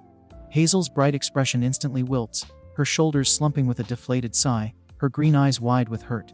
Hazel's deflated sigh lingers in the air as Lord Kalen's words echo, crushing her hopes. Her mind, reeling from the sting, drifts into a solemn reflection on the stark realities of the nobility. For those born into power, marriage serves not as a bond of affection, but as a calculated political tool, a means of securing alliances and strengthening family contracts, devoid of any genuine love. This generalized truth brings forth a vivid memory from Hazel's past. A younger Hazel, wide-eyed with innocent shock, once asked a young Lord Kalen if he too would marry in such a transactional manner. The younger Kalen, his expression tinged with resignation, confirmed her fears, explaining that their family urgently required assistance from other powerful houses.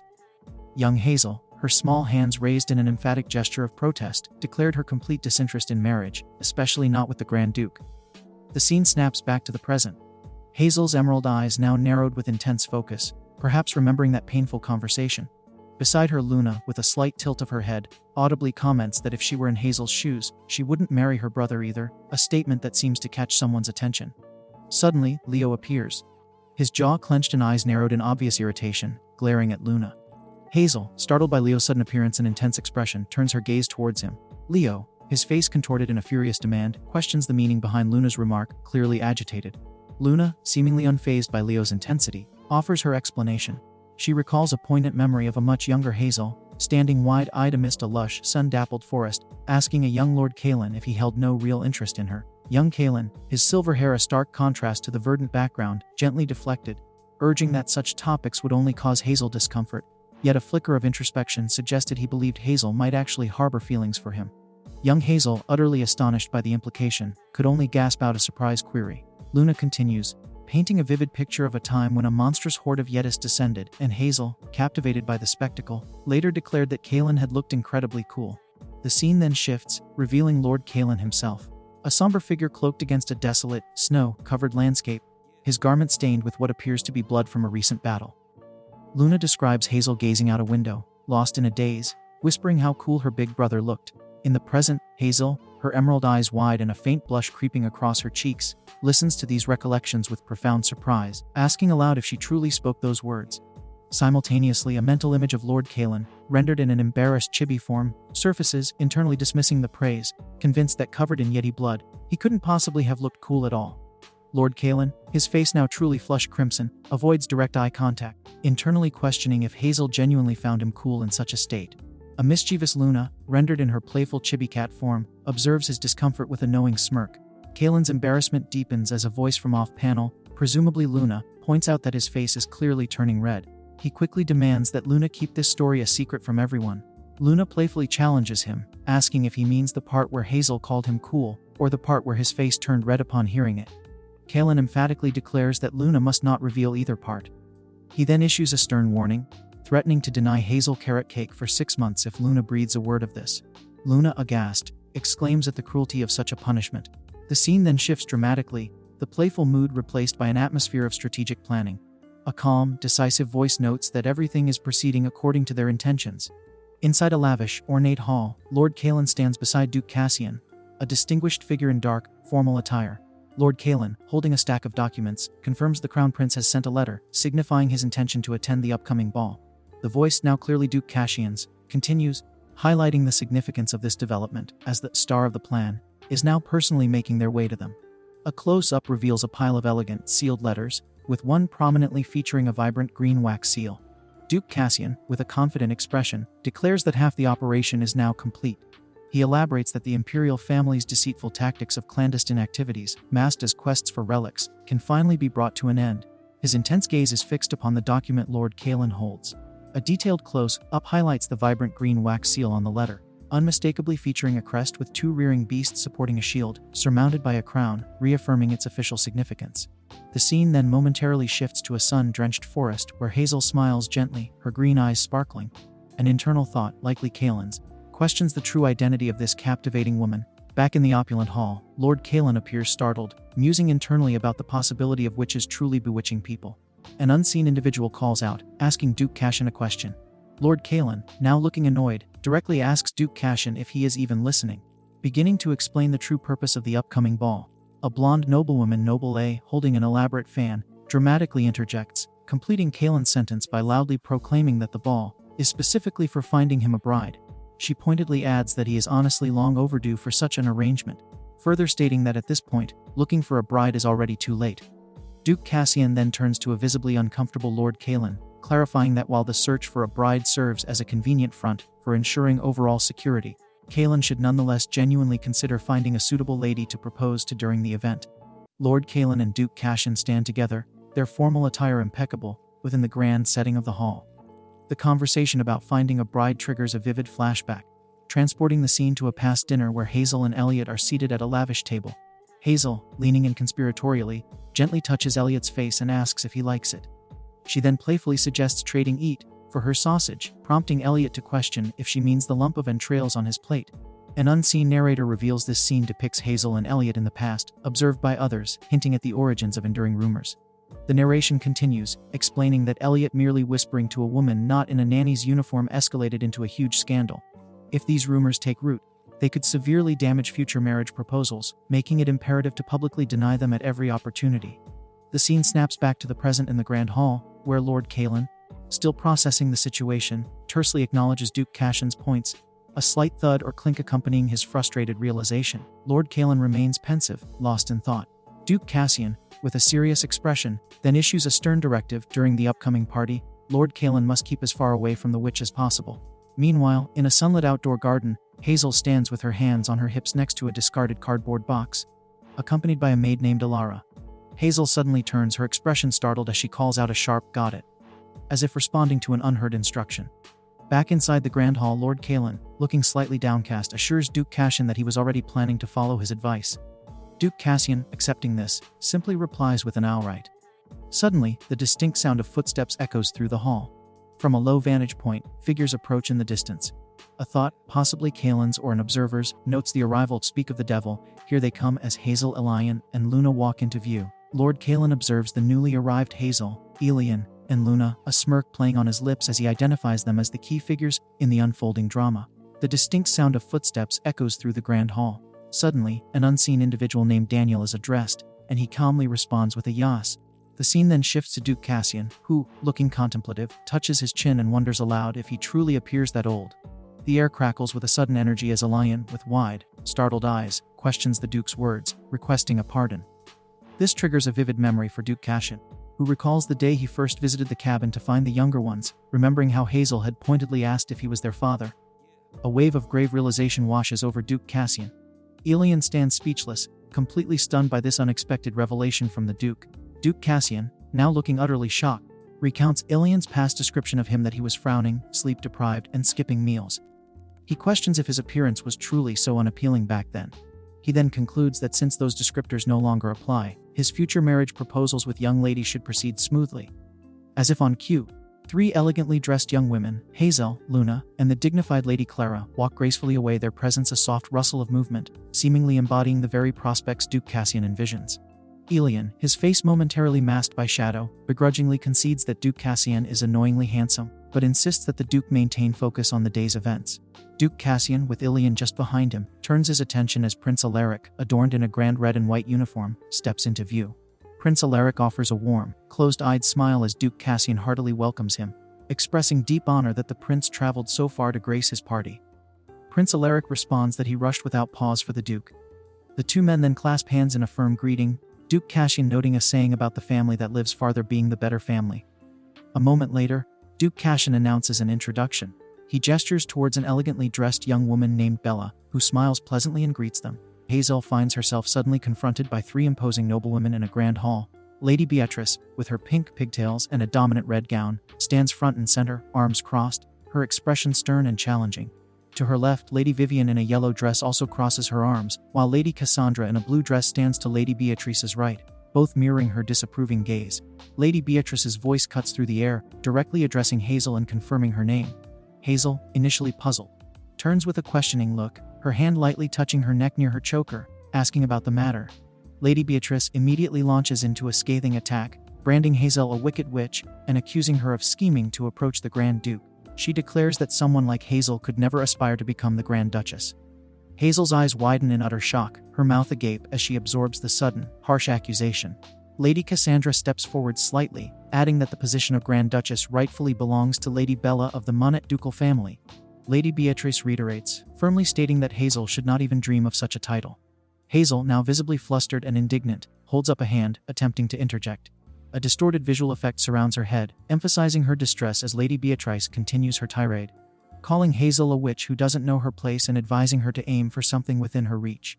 Hazel strongly refutes the accusations, explaining that she has never approached His Grace with romantic intentions, nor has she ever harbored ambitions of becoming the Grand Duchess. The scene shifts briefly to a flashback, depicting a New Year's banquet. Hazel is seen leaning in closely, discreetly whispering something to Duke Cassian, who listens intently at a large, ornate dining table laden with food. The memory is quickly dismissed as the narration returns to the present confrontation. Lady Beatrice demands to know what kind of nanny whispers to the Grand Duke as Hazel did at the New Year's banquet. She asserts that everyone witnessed that brazen act, and now Hazel is attempting to play innocent. Hazel stands there, overwhelmed by the accusations, her face a mixture of shock and disbelief. As Hazel stands frozen in disbelief from the barrage of accusations, the scene shifts focus to highlight the noblewoman being championed. Lady Bella, a vision of elegance with flowing blonde hair and a radiant, closed-eye smile, presents herself, announcing her name. Her presence is soon met with formal deference as Duke Cassian, his white hair gleaming, gracefully takes her hand. He acknowledges her as Lady Bella of the Manhwa family before bowing slightly to press a kiss to her gloved hand, a gesture of deep respect. Hazel, a small figure in the background, observes this public display, the weight of the earlier confrontation still heavy on her. Attempting to discreetly retreat from the escalating situation, she decides aloud that it is time for the little ones to have dinner. However, her escape is abruptly cut short. A hand belonging to Lady Cassandra reaches out to firmly grasp Hazel's arm, preventing her departure. Lady Cassandra's voice slices through the air, harshly labeling Hazel a witch. Hazel, her retreat blocked, pivots with a surprised and questioning gaze, once more finding herself trapped in the noblewoman's relentless scrutiny. Lady Cassandra's accusations intensify as she scolds Hazel for attempting to snatch food from His Grace, disparagingly remarking that Hazel lacks appreciation for the taste of tripe. Hazel, her eyes wide with surprise and a hint of indignation, instinctively raises a finger in protest. The noblewoman's criticism then shifts to Hazel's attire, questioning how a mere nanny dares to wear an outfit fit for a wealthy young lady, implying her dress is the true source of offense. Internally, Hazel observes Lady Cassandra's furious demeanor, feeling as though the noblewoman wishes to tear her apart. Hazel calmly counters, explaining that the dress was a gift from His Grace, and suggesting that if there's any misunderstanding, Lady Cassandra should address it directly with him. A subtle smirk plays on Hazel's lips as she further asserts that, by Lady Cassandra's own logic, it would appear His Grace harbors feelings for her. Hazel privately notes the true, mundane origin of the dress and accidental order placed by a maid. With newfound confidence, Hazel advises Lady Cassandra to take any complaints directly to His Grace, and to cease picking on someone as seemingly vulnerable as herself. Lady Cassandra lets out a frustrated sound, her face contorted in rage, as two other noblewomen, Lady Evelyn in a green dress and Lady Florence in a blue dress, step forward to gently restrain her. Hazel, now triumphant, playfully sticks out her tongue and gestures pointedly at the fuming Lady Cassandra, declaring that the noblewoman cannot even win an argument against her. Suddenly, a loud, urgent voice cuts through the tension, sharply calling out Hazel's name. Hazel's confident expression vanishes, replaced by wide-eyed shock and alarm as she looks up, startled by the unexpected interjection. From the top of a grand staircase, Luna and Leo peer down, their small faces filled with eagerness. A chibi Luna demands to know where Hazel has been. She then follows up with an eager question about when they will finally watch the fireworks. Hazel's confident expression from moments before vanishes, replaced by wide-eyed shock as she slaps a hand over her mouth, realizing how much time has passed. Her internal monologue races with the thought that it is already so late, and the music has begun. Hazel offers profuse apologies, explaining she lost track of time while carefully preparing the children for the fireworks. She kneels down, meticulously adjusting a decorative ribbon on one of the children's outfits. With renewed determination, Hazel proposes they go find the Grand Duke so they can all watch the fireworks together. Moments later, Hazel stands with Luna and Leo at the elegant threshold of a grand hall. A lively party is in full swing within, with adults conversing and mingling, one raising a champagne flute. Hazel observes the scene, knowing full well that Luna and Leo cannot officially join the festivities. Her internal thoughts detail the plan. Although are not allowed at the main party, they do have permission to watch the fireworks. Her immediate task is to locate the Grand Duke. A chibi version of Hazel appears, looking left and right with a questioning expression, wondering aloud where the Grand Duke could possibly be. As the vibrant music fills the grand hall, an urgent thought pulses through Hazel's mind. It is almost time for the fireworks, and precious minutes are quickly slipping away. Her expression tightens with concern, a stark contrast to the carefree atmosphere around her. Scanning the elegant gathering, Hazel spots a gentleman with a distinguished air and approaches him. She respectfully calls out to Sir Victor, catching his attention. Sir Victor turns, offering a pleasant smile as Hazel eagerly asks if he knows where His Grace, the Grand Duke, can be found. He readily confirms his knowledge, gesturing subtly into the crowd. Hazel's gaze follows his direction, her eyes widening with a mix of recognition and surprise. Her face reflects a moment of quiet revelation as she takes in the scene. There, gracefully dancing in the heart of the ballroom, is Duke Cassian, his steps perfectly matched with Lady Cordelia, a stunning blonde woman. Hazel observes the elegant pair, acknowledging inwardly how perfectly suited they seem to be. Hazel continues to observe Duke Cassian and Lady Cordelia dancing gracefully. Nearby, two noblewomen, Lady Isolde and Lady Rhiannon, comment on the pair. Lady Isolde remarks that Lady Bella of the Monet family is certainly suitable for the position of Grand Duchess. Lady Rhiannon heartily agrees, stating they look like a picture-perfect couple. Hazel's expression shifts to one of slight shock, her eyes widening as an urgent thought crosses her mind. Internally, she scolds herself, wondering why her expression is stiffening so suddenly and striving to maintain a neutral face. Still focused on her responsibilities, Hazel approaches Sir Victor, who stands near two young children, Elias and Lilith. She asks Sir Victor if he could perhaps watch over the little ones for a moment, explaining that she needs to go set off the fireworks. Sir Victor, with a pleasant smile, reassures her, indicating that she still has time, approximately 2 or 3 songs left, and can take her leisure. He then extends an inviting hand towards Hazel, suggesting she have a dance while she is there. Hazel is taken aback, her eyes wide with surprise as she replies that she does not know how to dance. Sir Victor maintains his cheerful demeanor, commenting that everyone has to learn at some point and declares that today is that day for Lady Hazel. He gives a confident thumbs up, adding that Sir Daniel will take care of the children.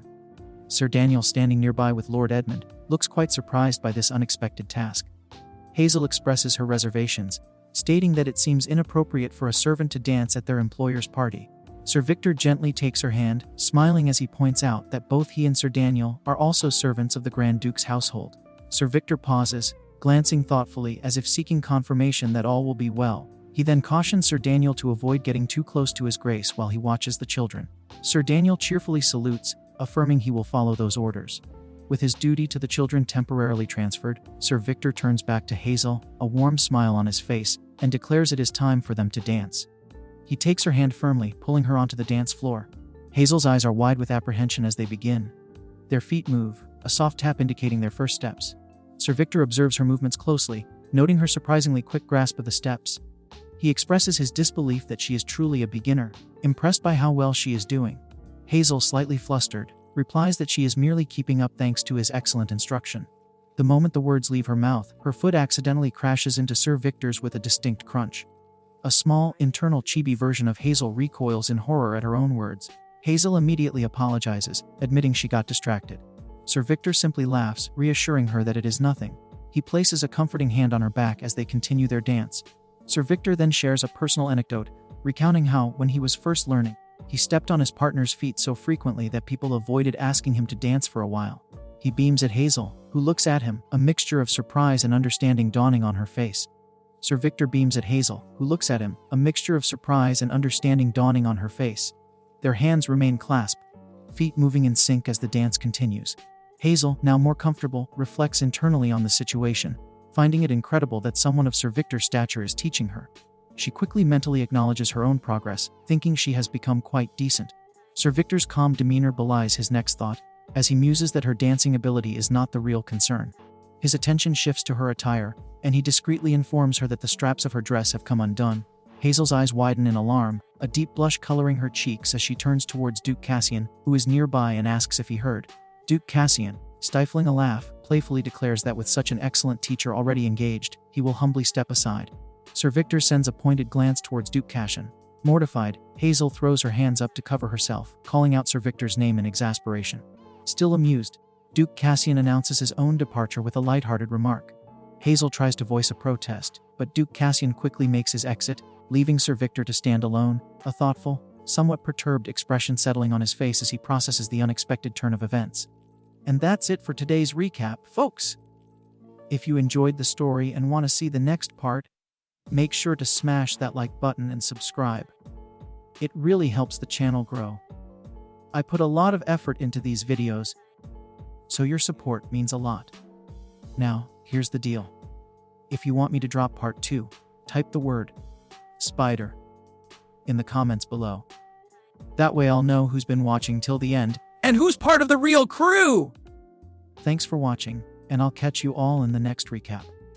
Until then, stay awesome, stay curious, and keep diving into the world of Manhwa.